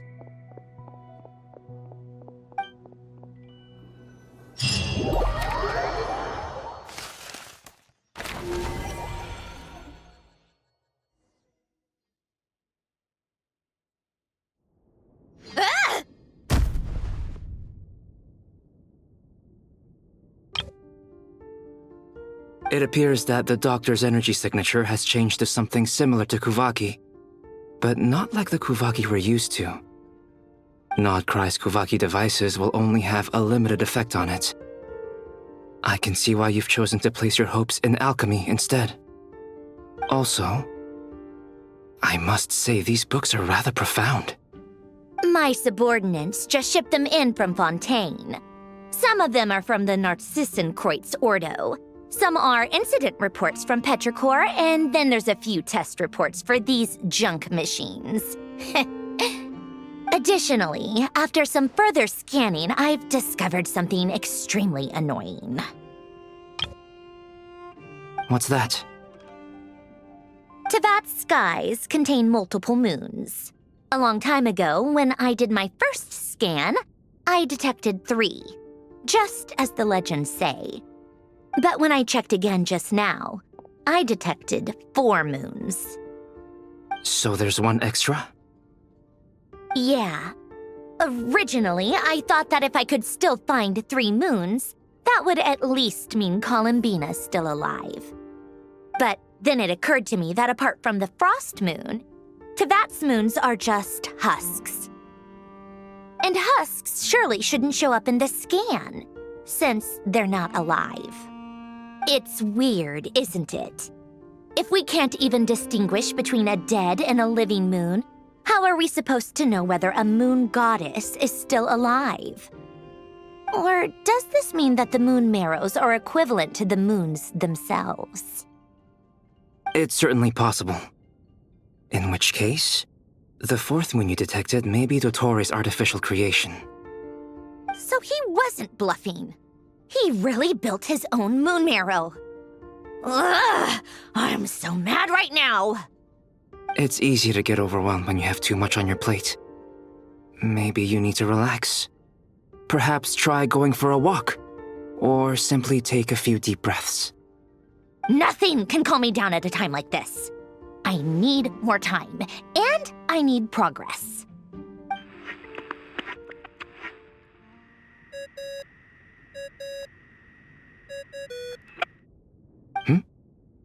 It's Mr. Flynn's. I really hate that ringing tone. Ugh. First the 4 orthants of the Narcissenkreuz, then moon marrows. Now what? Oh, sorry if we're disturbing you. Might I ask what's troubling you? What do you want? We're busy. Are you still at the Curatorium of Secrets? Yeah. Look, everyone else is still out, so there's no hurry.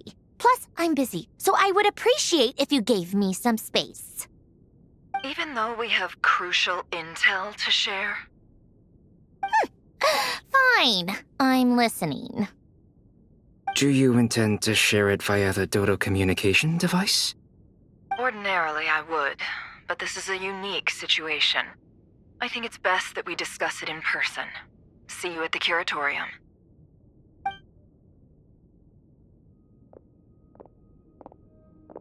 All right then. So, what's the situation? The rest of the team is still out working on their missions and evacuations, but we've decided to fill you in on the most crucial information first. Sandrone, you were right. Columbina is most likely still alive. That's the best news we've received in a while, by a long way.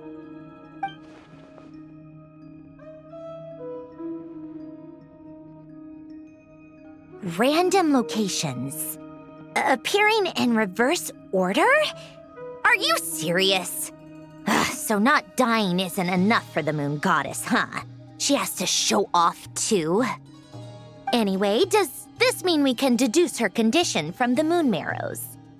Miss Androne, there's nothing wrong with simply admitting that you're happy to hear the good news. I'm not. And she's the least of our problems. We're facing a huge crisis. If she can't control the flow of time in there, she's just gonna keep moving backwards. Different points in time won't intersect, and she'll never find a way out. Let's say life begins with a drop of water. When did time begin? The moment this planet came into being?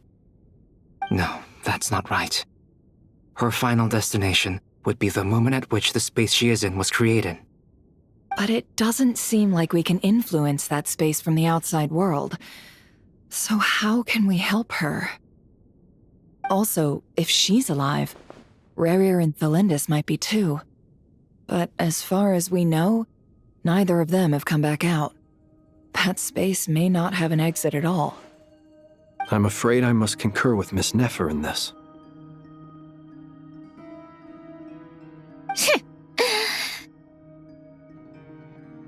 Can't exactly argue with that. Let's leave it there for now. I've taken notes on everything you said. Will it help with your research? I doubt it's gonna help with breaking Dotori's energy fields. But who knows when it might come in handy. Better to have it all written down than try to remember everything when I need it. All right, I need to get back to my research. Mr. Albedo has made a lot of suggestions that will require my undivided attention. Sure, I'll stay here. I have things to work on.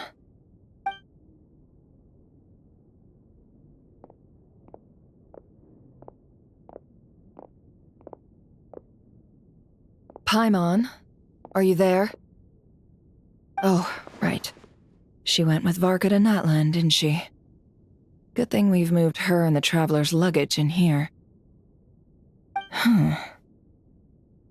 Speaking of the Traveler, where could they be?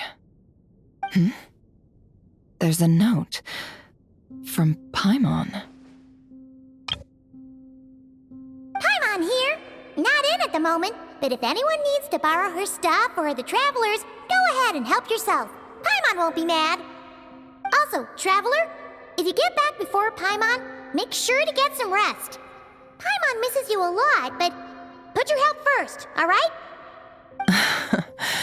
How sweet. Well, since you offered, Paimon, don't mind if I do. This is the Traveler and Paimon's luggage. All the items they use day to day are here. It's well organized. I wonder which of them is responsible for that. What do we have here?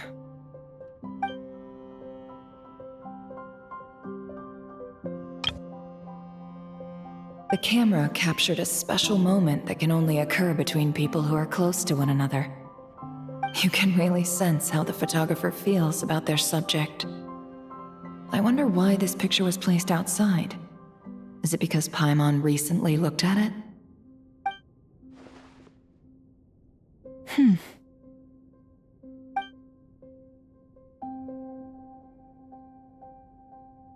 This must belong to the Traveler. Perfect. I'll use this. Hang in there. We'll find you.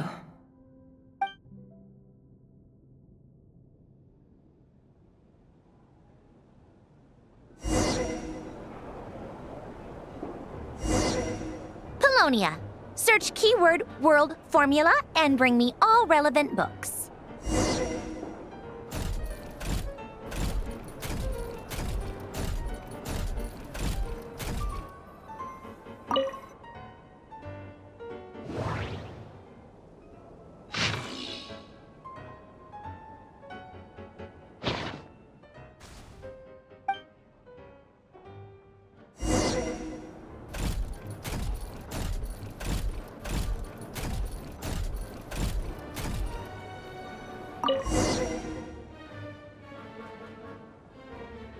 Let's see.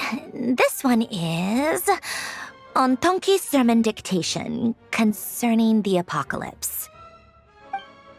I believe that the correct term for this is Fortuna. This was an ancient Romorian technology, a wisdom unparalleled. I never imagined that Romorian ideas would be so similar to the diagram I have named, the world formula.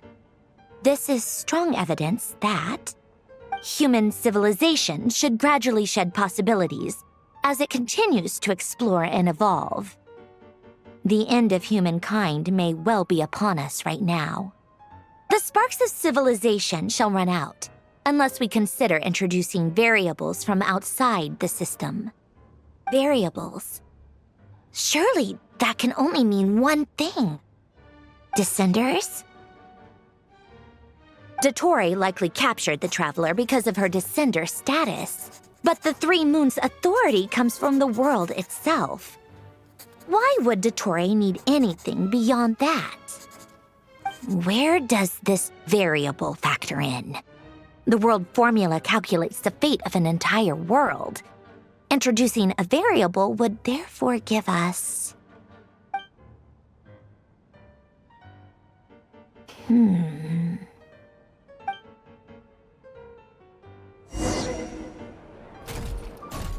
Polonia, search keyword pathway and bring me all relevant books.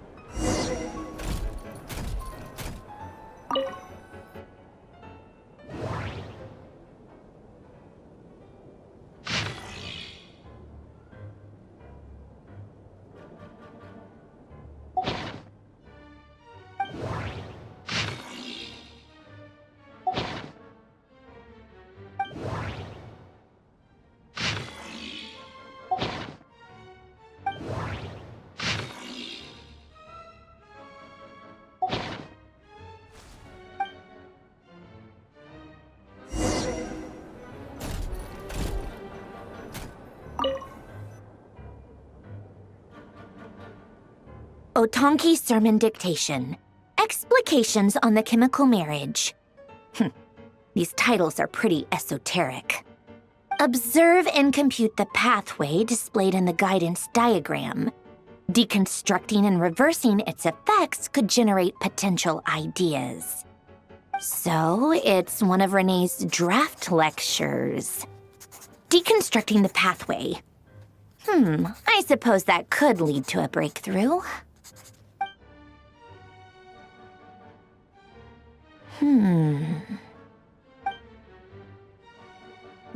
This is so long. This guy sure loves showing off his knowledge.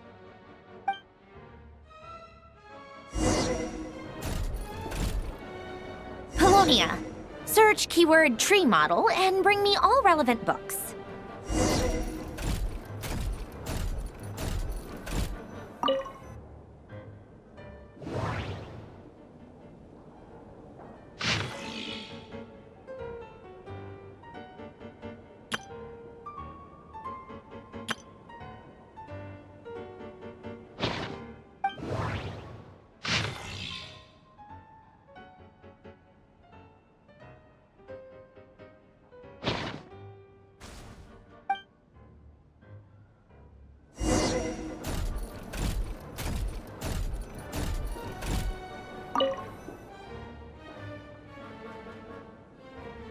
Most of the experimental devices proposed by the Lilia Crucis Ordo are built based on the simple and basic logical structure of a tree model. Lilia Crucis. Guess they were trying to cover up the name of the Nausitzenkois Ordo? When Duke St. Germanus departed, he said, "It seems that there's no going back." Alas, he is only a genius when it comes to machines. In all other things, he is but ordinary. Excuse me? I'm sorry. That's just ridiculous. What kind of book is this? Great Detective Herlock, The Alchemist and the Clockwork Saint? Isn't this a novel? Come on. Still, the author swears that they knew Renee well. Whatever. I guess it's not beyond the realms of possibility that Renee would say nonsense like that on occasion. Memory, wishes, souls, and persona. Frankly, this sounds more like occultism, but if Albedo vouches for it, I suppose there must be some alchemical basis to these techniques. The way Alain Guillotin saw it, the world was comprised of machines. The universe needed machines, and thus his technologies were created. That's why I was born. Renee, His full name was René de Petrichor, if I recall correctly. Sounds like he and the town must be intricately connected. That place was also the source of most of our information regarding Remurian civilization. Seems like some of his projects were based on their technology. The cutting of souls and storing them in vessels. These seemingly unrelated techniques underpinned René's research. Assuming that the 4 orthants correspond to alchemical categories.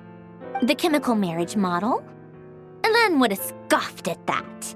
He never would have let those theories or parameters anywhere near his mathematical formulas.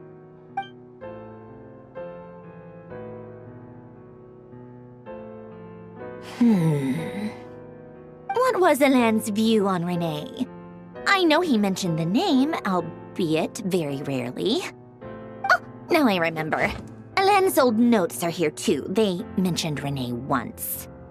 René seemed most out of sorts when he spoke to me. A lack of sweet foods has dulled his mind, I should think. Either way, his words are not to be believed. Yep, that sounds like Elen. My subordinates actually did a half-decent job digging out all these materials. Makes a change. Good for them. Some of Elen's old files are completely consistent with these records. He must have gotten them from the Tower of Gestalt. I never knew he got his hands on René's records that early. He may have kept them, but he never even attempted to use them. Didn't believe a word they said. Come to think of it, René's world formula was filled with calculations of constants. That shows he believed that the fate of the world to be predetermined. As for Elen... it's been too long. I forget what he said. What would he have said? A guy like him, fervent believer in machines, but not headstrong enough. The world can be changed. It is worth persevering. Yes, that's how he used to think at least. He created that procedure to save this world. Yet the scale of the world's fate proved too enormous. The result was beyond his ability to calculate. He died having never seen the outcome. And there I was, left behind in the ashes of his dreams. Did you really never take a close look at René's research? Or did you read it but deem his philosophy incompatible with your model? The very thought of trying to incorporate his ideas probably made you feel sick to the stomach. Well, don't worry, because there's a whole new category of lunatic in town. Next to Dottore, every other madman looks sane. You once asked me what I wished for. Should have asked him instead. He's the one pining for things you'd sooner die than witness.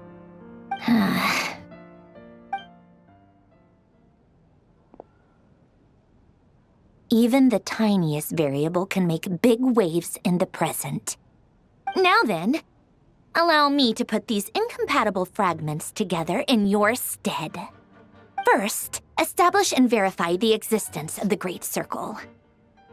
Absolute nihil on one end, absolute reality on the other. Now, search between these two extremes.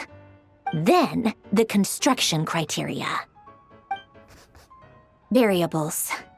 The sparks of civilization shall run out unless we consider introducing variables from outside the system. Input variables. Traverse the world, space-time, and civilization, then extract the essential nodes from the records to determine which variables they point to. The primordial power that differentiated itself from the void. The power of light. Yes, light. Records. Hyperborea.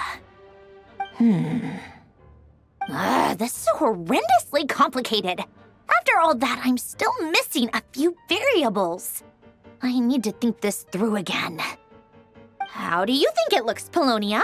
Like the frenzied scrawlings of a madwoman? Fine, keep it to yourself. It's not like you can talk anyway. I'll assume you gave it a passing grade. I jest. But But true madness does often start with trying to save the world. What would Arlecchino and Columbina think if they saw this incomprehensible hen scratch? They'd probably have me institutionalized. So would Rosaline. She's been dead for a while now. When I close my eyes and think back, I can still see her face. And that enormous dress she used to wear. Such a bizarre choice. What possessed her? Oh, and the clack-clack of those heels used to drive me insane. No one's asking me, obviously, but I hope you all know that I never wanted to save the world. I'm not crazy. I don't have delusional ambitions, and that's a clinical fact. The world needs a solution, but I don't need the world's validation. It's the world begging me for answers, not the other way around.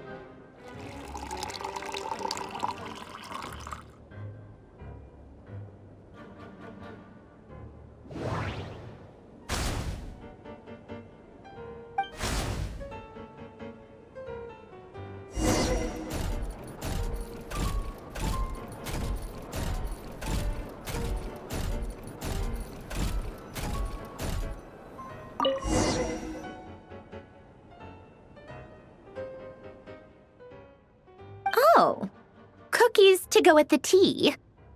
Let's see. They must be from that person who brought those documents. I see they're from Hotel de Boer. Something's written on the box. We are proud to present this homage to the Fortress of Meropede's fun-filled mill collection system. Fortune cookies. Have a lucky start to your day. Sounds like a dumb gimmick to me. Be early to bed and early to rise. Get plenty of sun and drink plenty of water. Then things will surely go well for you. What? Are you kidding me? Somehow I doubt that an early night and a glass of water is magically gonna save a world on the brink of existential peril.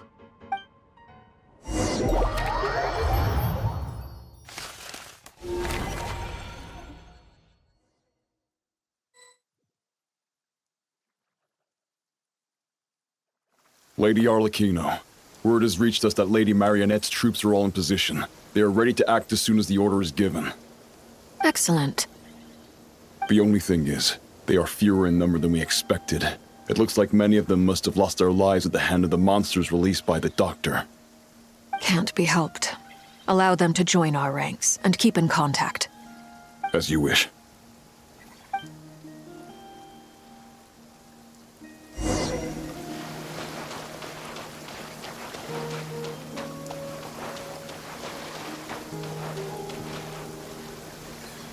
It's been a while, Arlecchino. You look well. Did Dottore really have to build his lab right on the sole path between Snezhnaya and Nodcry? Had to go on a huge detour to stay out of its line of sight. Sounds like an arduous journey. I assume you've brought word from Her Majesty? Of course, all part of the job. Firstly, the Tsaritsa has authorized Fatui Internal Affairs to review Dottore's case. They will reach a formal verdict on whether he has turned traitor and whether he poses a threat to Snezhnaya. While they're working on that, I've been ordered to come and receive the refugees from Nodcry. They are nearby. My team will escort you to them shortly. Great. Aside from that, Her Majesty has a message for you and Sandrone personally. Huh? Where is Sandrone? She stayed behind to work since I was making the trip anyway. It seemed sensible to have one person on standby at base while the other came out to meet you. All right, guess that's just how she rolls. In that case, tell her that the Tsaritsa's decree this time is pretty awesome sounding. I think she'll like this one. Still, I wonder what... Wait, what's that? Did one of our troops turn into a monster? Take him out.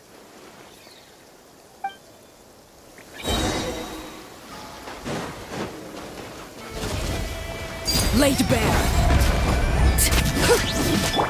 No time to lose. This is where you fall.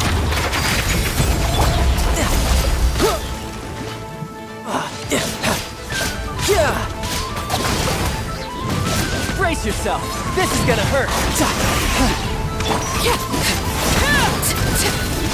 You've gotten stronger, Arlecchino. Nice. Stop that right now. I appreciate the praise, but I am not fighting you today. I knew it.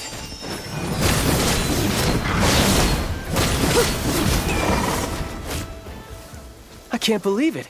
He was a living, breathing human one moment, and the next? Another fine piece of work by our dear colleague, I'm afraid. What in the world has been going on in Nodcry? A lot. But long story short, Dottore stole 2 moon marrows that should have belonged to Columbina, then built a 3rd moon marrow of his own to concentrate the Trilunar Authority in his hands. What? What do you mean he built a moon marrow? People build roads and houses, not moon marrows. What's his next DIY project? He's gonna build a god? You could stand to be less surprised. We are harbingers. The work we are engaged in makes the creation of gods seem mundane by comparison. I tell everyone who asks that you once crossed swords with Rex Lapis while serving as a key supporter for Rosaline's plan. But right now, you're acting like a common adventurer. Thanks for speaking up for me. Those 2 really took me for a ride back then. Then again, surely no common adventurer would manage to get tangled up with them the way I did. That's gotta count in my favor, right? It almost sounds like you wish to repeat the experience. I might have to lower my opinion of you. No.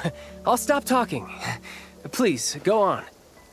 Dottore is currently still experimenting with his newfound power in ways that continue to corrode the outside world. As for the human mutation, I believe this is simply a consequence of his experiments, and not a strategic move. That radiant beast was once a subordinate of Sandrone's. I suspect he was only allowed to live so that he could become an experimental subject. Also, those of us who fought Dottore have been afflicted with a curse. As such, I cannot leave Nodcry. This is so much worse than I thought. No wonder Her Majesty's decree is so extreme. While these exceptional circumstances persist, the Harbingers are hereby authorized to use unilateral executive powers. Should Dottore pose a threat, Arlecchino and Sandrone are permitted to eliminate him. My thanks to Her Majesty. I will pass these good tidings on to Sandrone. Her Majesty has also declared that she will refrain from launching an attack on the now evacuated Nodcry due to the presence of unretrieved research material. A wise decision. By the way, how's my old partner doing? I'm assuming they're with you? Partner? You mean the Traveler? I'm afraid I have bad news. She was captured after our failed assault on Dottore's lab. Her whereabouts are currently unknown. What? Why? Since when does Dottore have a bone to pick with her? That is indeed the question. I'm not sure he does. He must have some other goal in mind. This won't do. I have to rescue her. You can't. We have no idea where the Traveler is. What am I supposed to do then? Stand here twiddling my thumbs? Sandrone is working on it. The best thing you can do right now is complete your mission. Fine. I guess I'll leave this to you then. One last thing. Tell the Rooster to get the message out to the gods and citizens of every nation in Tevat. Beware. An uncontrollable pollution is spreading forth from Nodcry. The source of that pollution is a madman drunk on the success of his experiments. The Fatui and our allies will endeavor to contain the threat. However, if Nodcry falls, things are likely to escalate.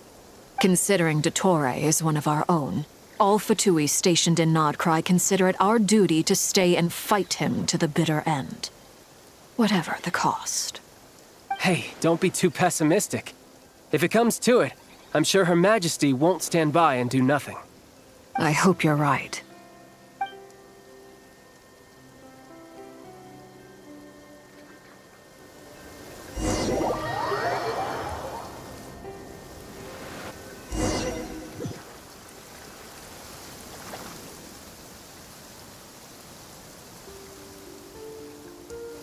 You're right on time. Thanks. Hey, do you think I'll get that gliding exam exemption?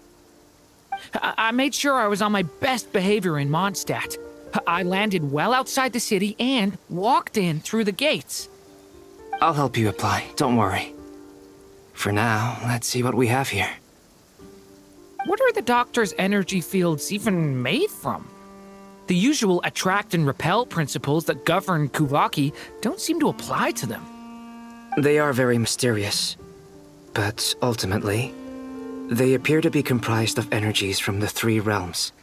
Thanks to research by Master in the Hexen Circle, we know that Tevat's 7 elements are derived from the more primordial power of the Light Realm, which is antagonistic with the power of the Void Realm.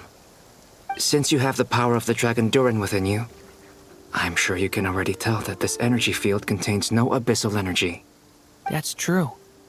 It's not abyssal energy, it's something pure, wild, and untamed. I've been thinking about something.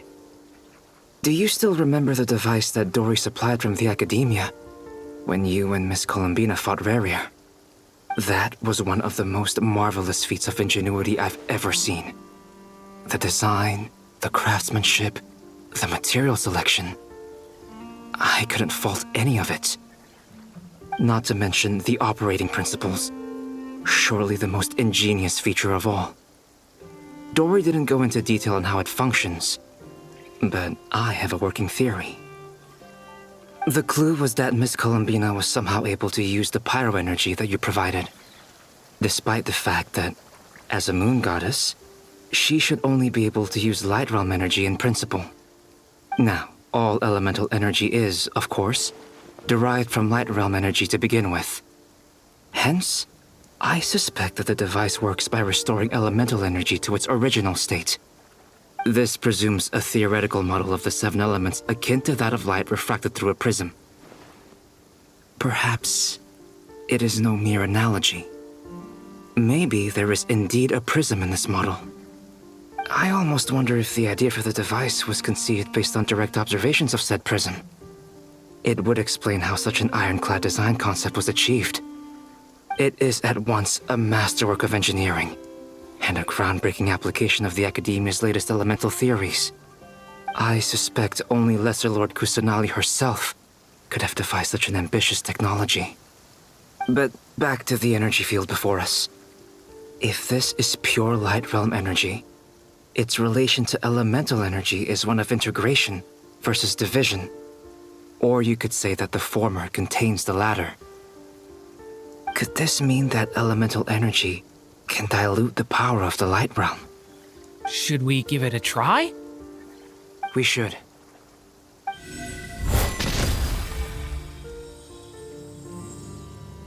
Ha! It works! Clear signs of disruption were detected at the periphery of the energy field. This indicates that elemental energy can disturb or even negate the field. Now you try. All right, here goes. It's working! Switch to abyssal energy and attack again.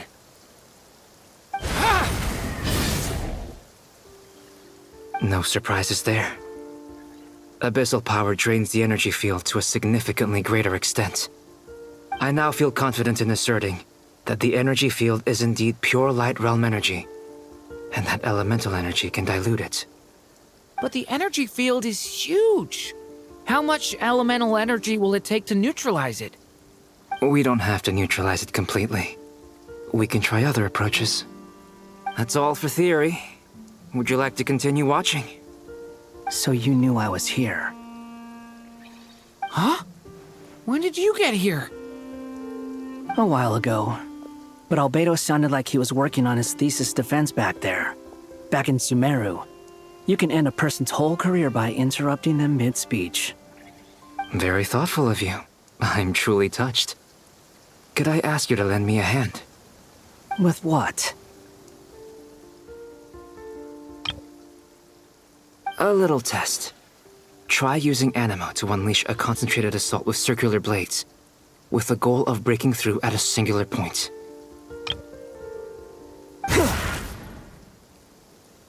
Nice! This time it tore through the field. Tremendous. This is a major breakthrough. Should we go through? We probably shouldn't risk having mutually antagonistic energies in such close proximity. Durin, you stay here and watch the entrance.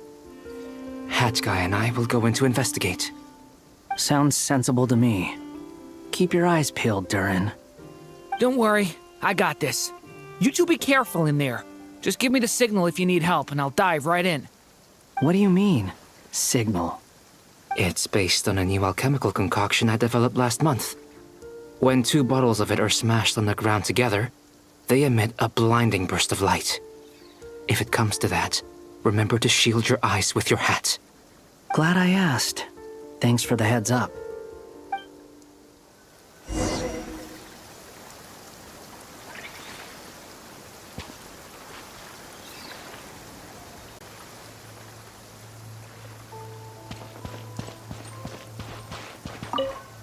Like I thought. Beyond a certain distance, we can't see the opening where we came in. Maybe that's to prevent people from escaping. Sounds like Dottore style to me. Not much has changed. Things are basically the same here as they were before the energy field appeared.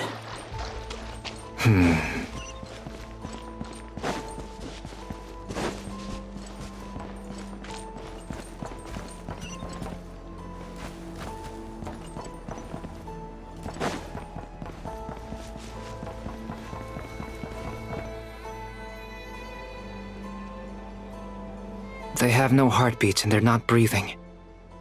We can only assume they're dead. But there are no visible wounds.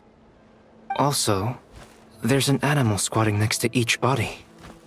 It's watching us. That's not an animal's gaze. What are you trying to tell us? Doesn't seem eager to talk. I guess maybe it's just an animal after all. Let's keep looking around.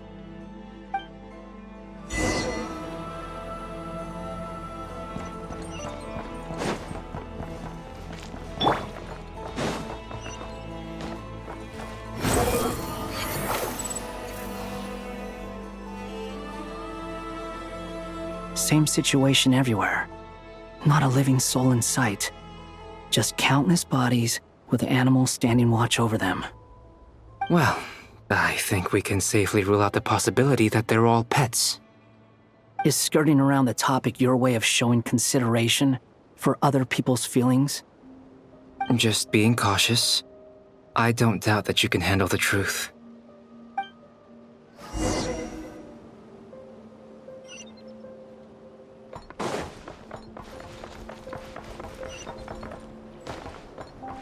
Quit following me. The wind rises. Careful. Please. Help us. Please. Over there. I hear a voice.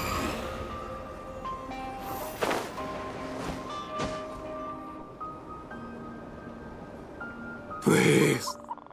Help us. Please. What happened here? I don't know. Suddenly, everyone collapsed. Then my line of sight got lower. I still have some of my senses left. I gotta get out of here.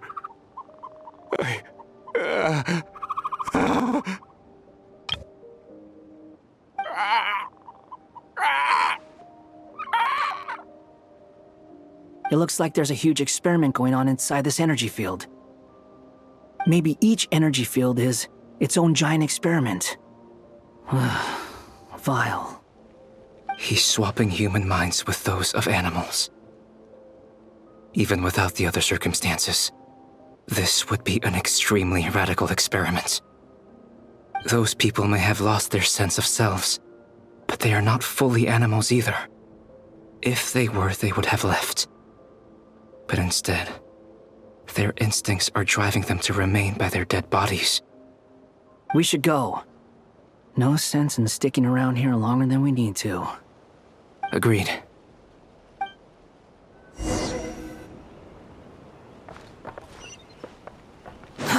Too slow. The wind rises.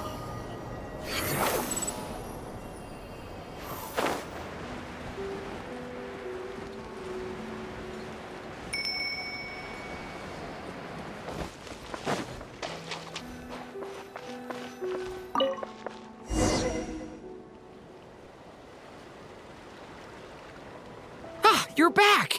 Everything okay? We saw some things that take a strong stomach. Otherwise, we're fine. We should share our findings with the others.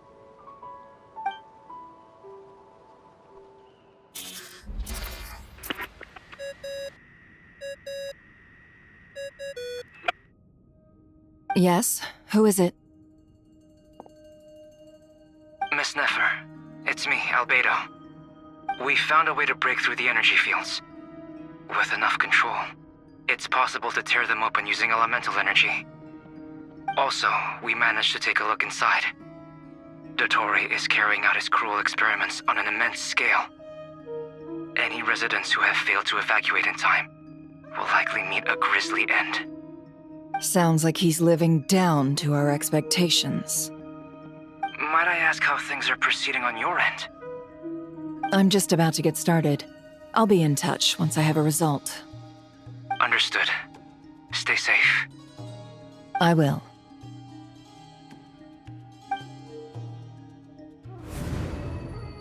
Well, Nefer, I'll link up with you once my tasks are complete. What makes you think I'd need you to do that? I'll need it. And considering the way you approach certain matters, I think you'll be better off with me present.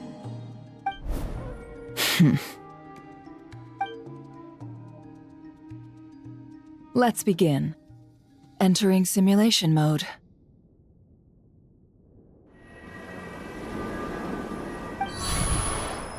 A vast wasteland. Is this the Traveler's inner world? I was expecting something more vibrant, to be honest. Wait, someone's there. What are you looking at? In that case, I'll look at it with you. I want to know all about everything you've seen and experienced. Is there somewhere I should return to? Or should I stay here and be the hero everyone says I am? I don't dislike my current life. Roaming the land, fighting battles, accomplishing missions, earning a living, looking after Paimon. It's not so bad. I guess the only thing that's missing is that you're not here with me. This is the conscious layer, which contains a person's true feelings. It is filled with both longing and kindness. I suppose anyone who lives long enough ends up wishing for someone who can't be there. Maybe it's the only way we can feel truly alive. Time to delve a little deeper.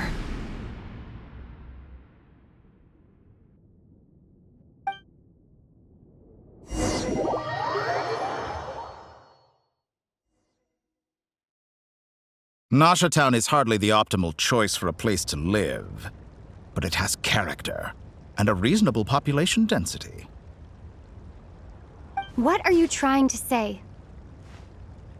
Oh, don't be nervous. I was just thinking where might make a good starting point for your journey. Perhaps I should send you further afield.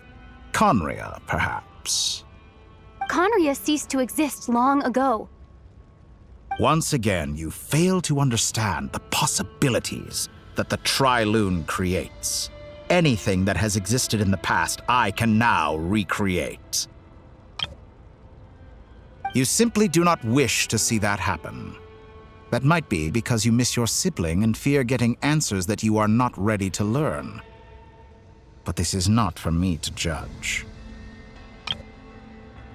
If we are to collaborate, we need to maintain an amicable relationship. In a moment, you will be able to... Oh no. What are you...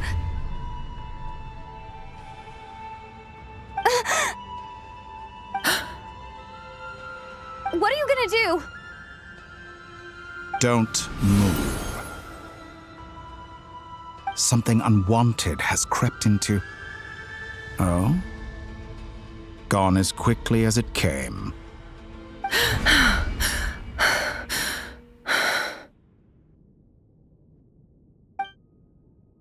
Did you save me? If I hadn't cut the connection, Dottore might have caught you from the other side and destroyed you. This was a good idea, but once is plenty. You were exceptionally brave. Excellent work. Thanks, but now's not the time for that.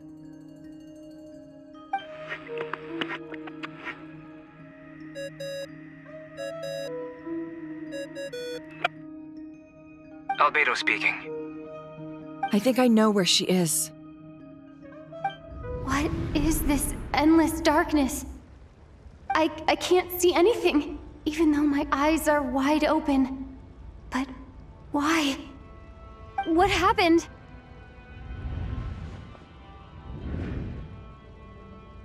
Ah, sorry about that. I take it you didn't notice. Just now, a friend of yours took a little peek into your mind. Could it be Nefer? How did she do it? Did she use something as a medium to connect to me? Do you think she's aware of your current circumstances? Oh dear. Have I stunned you into silence?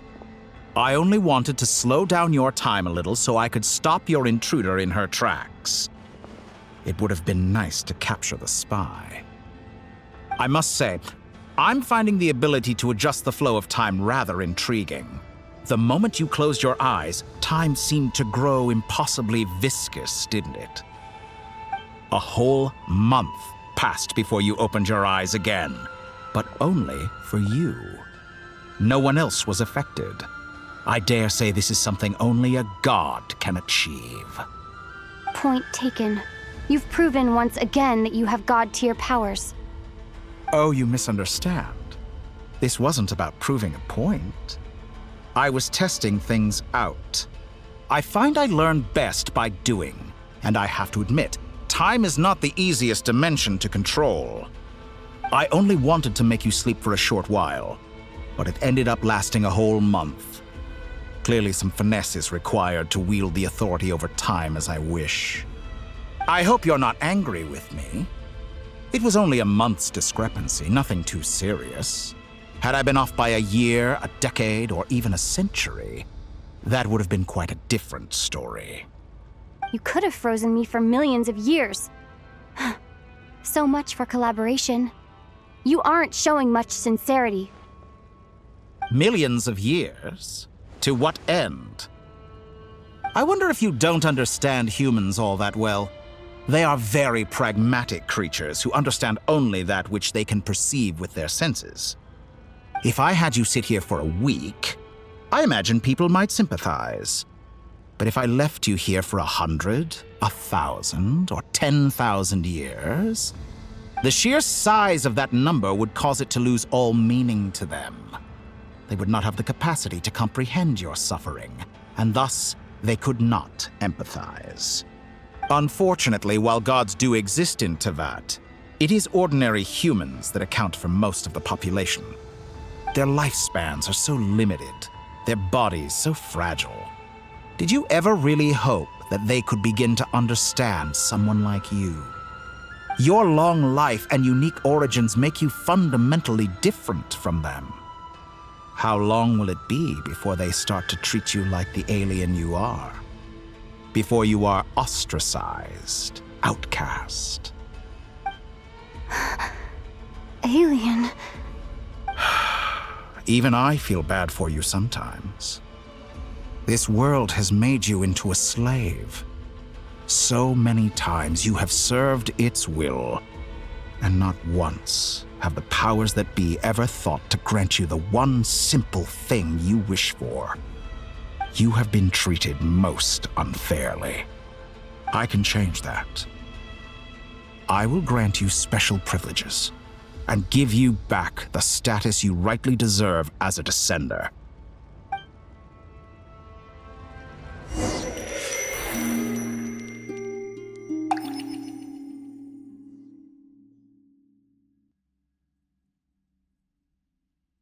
I've entered the past 3 times at this point, but I still have so many questions. For instance, beyond each point being further back in time than the last, what determines the specific locations at which I can make entry?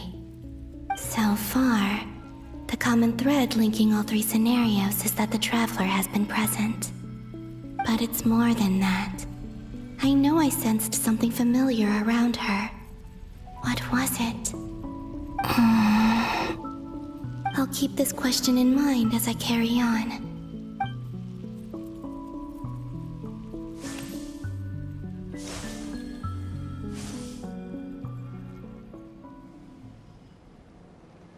Humans, you never change.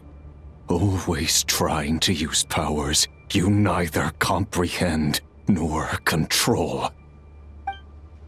This looks like Star Sand Shoal. Was this before Rerir regained his physical form?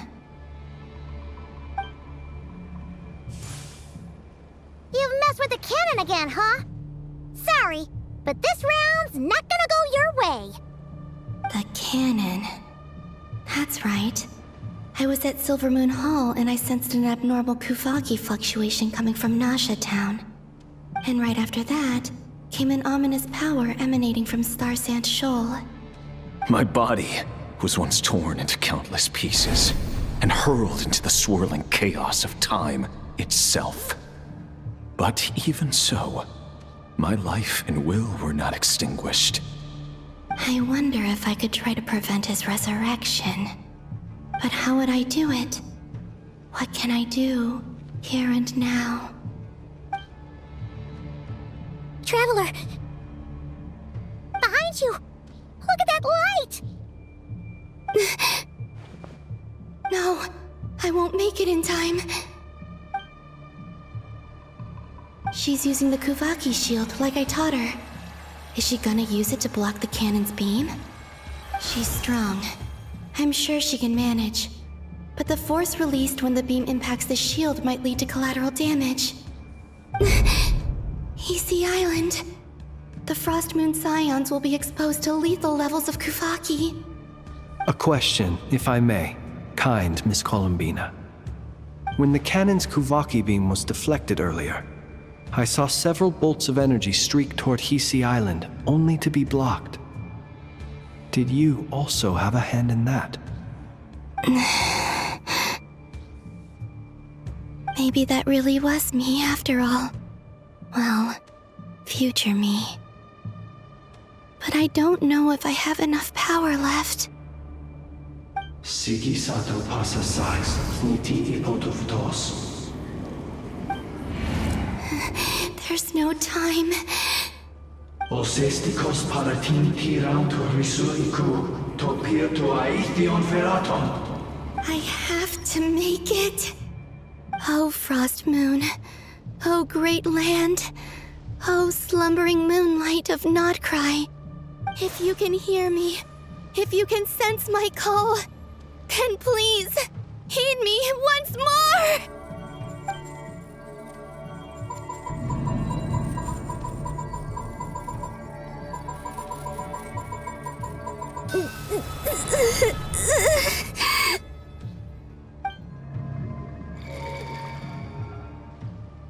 Did it work?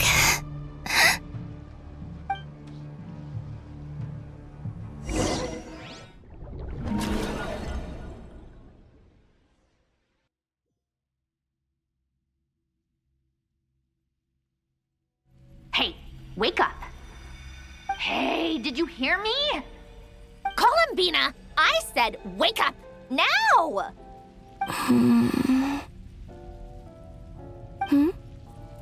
Oh, good morning, Sandrone.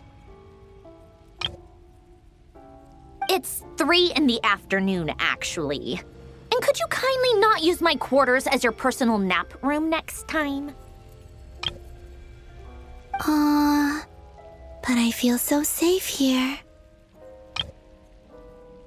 And your coffee, right?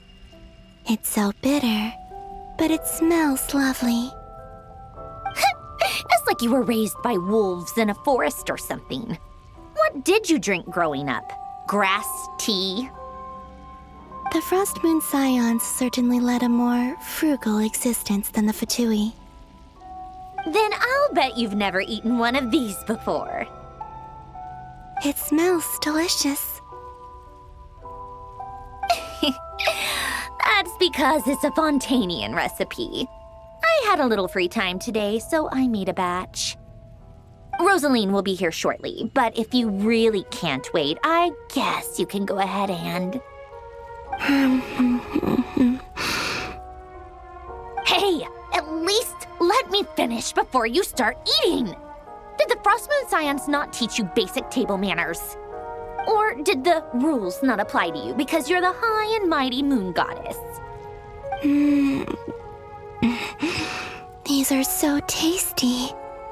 Of course they are. I made them. I was worried they might contain traces of machine oil. What?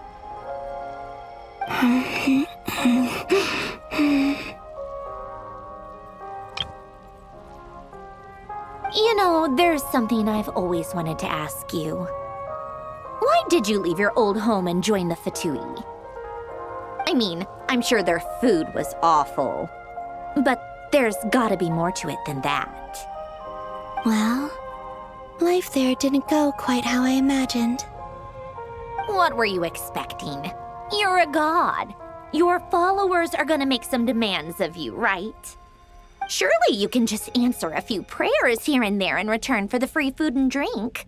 How bad can it be? Well, would you help other people just for free food and drink?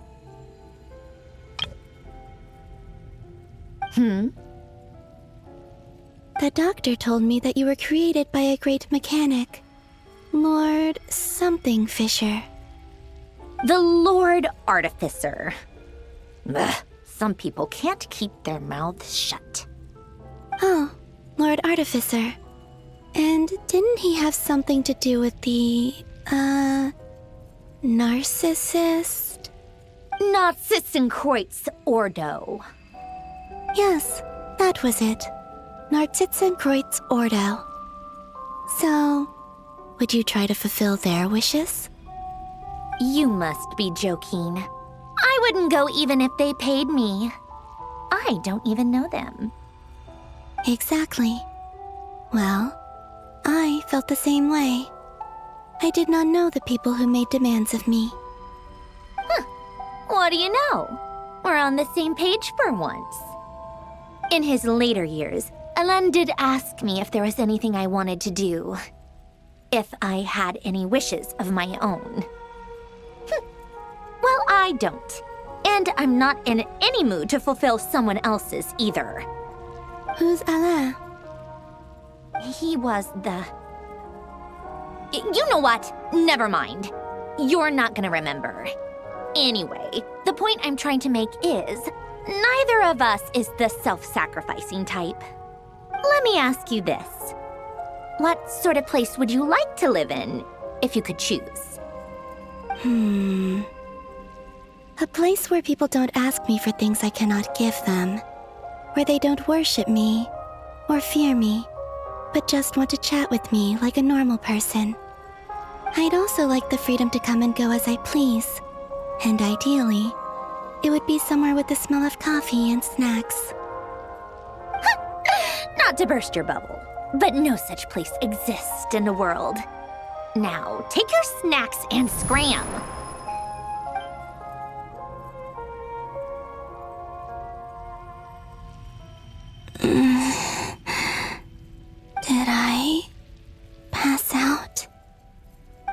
course. I'm back here again. I dreamed of events from my past. Sandrone, Traveler, I miss you all so much. Back there, I guess I managed to harness all the Kuvaki energy on Hisi Island. But how did I do it? Time is flowing backwards here, and I can use that familiar power to enter the world of the past. That mystery ally everyone talked about. It was me all along. I can sense that there isn't much more power remaining up ahead. What lies at the end of all of this? Will time keep flowing into the past? And will I ever find my way back?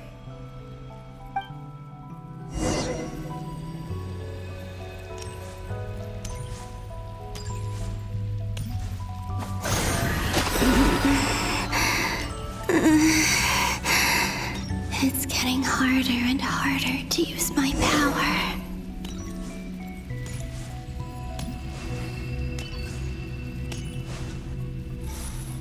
I'm no match for the Abyss in this state. I need to avoid the contaminated fragments.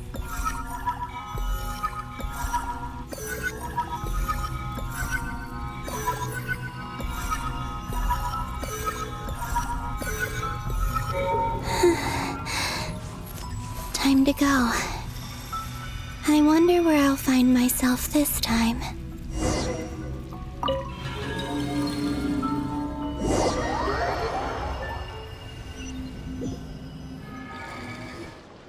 The Final Night Cemetery.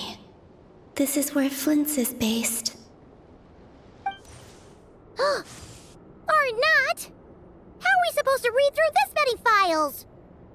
Difficult, yes, but it is also our most efficient option. Seems like they're searching for information. Oh, I remember. Flint's and Varga talked about some files on the Wild Hunt. Was this my doing too? To expose the true intentions of this Rarir, we need to dive into Notcry's history.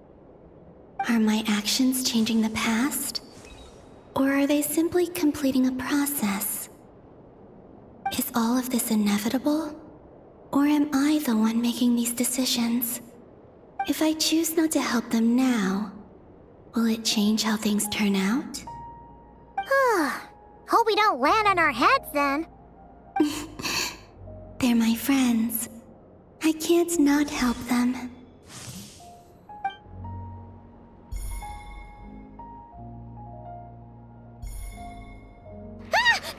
Ghost!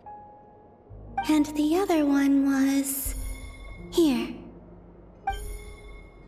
Hey! Another file's moving!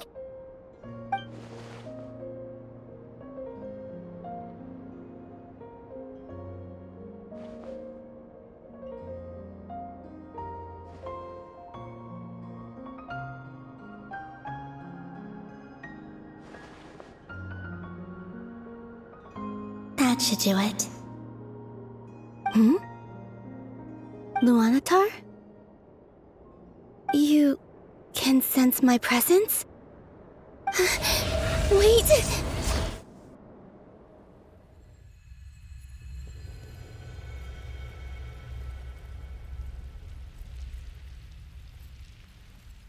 Luanatar. So she's that familiar presence I've been sensing all along. She's always been by the Traveler's side. That explains why the Traveler has been there each time I've entered the past. But why Luanatar? Is it because she has a connection to me as the Moon Goddess's familiar? If so, why not any other Kuhenki? That's...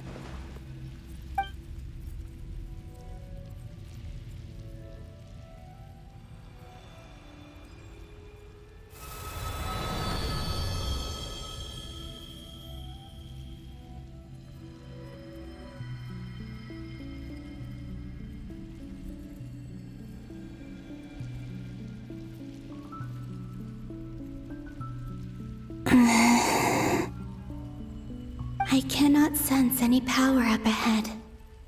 Just a void, stretching out into infinity. This is likely my final chance to enter the past. It's now or never. I have to find a way back.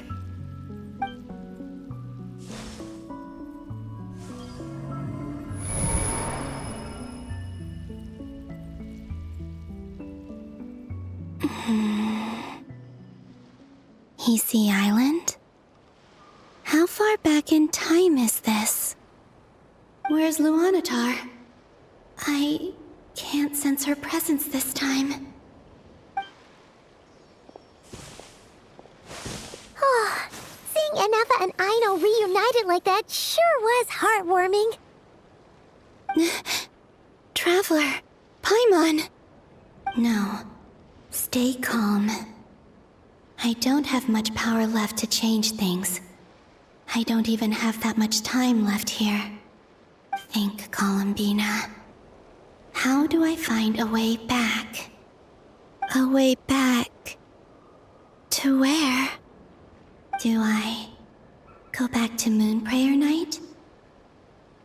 Or to the future that followed? And if I return in my current state, what will become of me then? Dottoro's actions that day proved that he'd been planning that for a long time. He had already seized the power of 2 moon marrows before capturing me. Even if I managed to get back, how can I fight against him when he wields the Tri-Lune authority? I can't. If I go back like this, I'll be playing right into his hands. I have to find some way of rivaling the power he has usurped. Wait. Time flowing backwards. The Tri-Lune authority. Does that mean...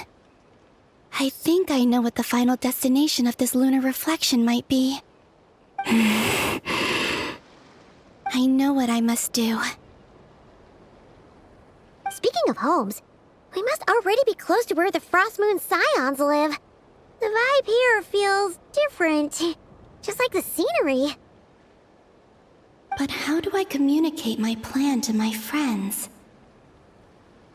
Should I write it down here? No, someone else will see it.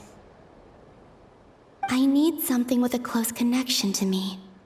Something I can use as a medium to tell them what's happened to me in here.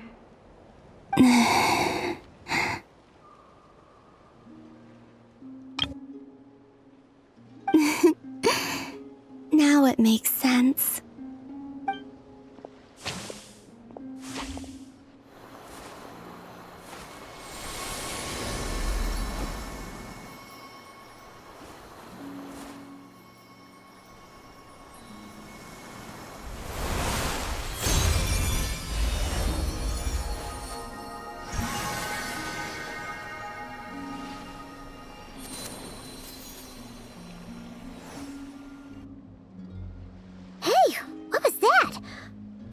Some sort of breeze blew by, and then the petals suddenly turned into... Huh?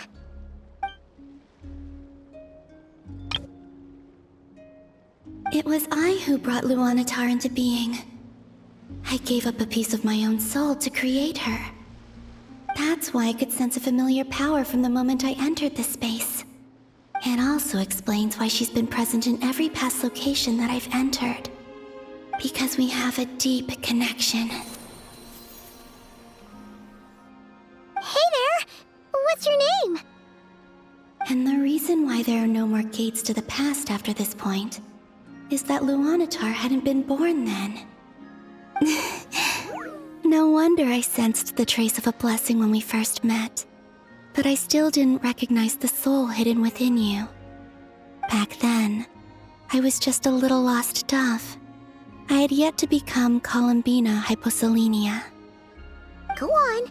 Go on now. We've got stuff to do. Best you find someone else to hang out with. Hey, you scared it off. I'll be counting on you.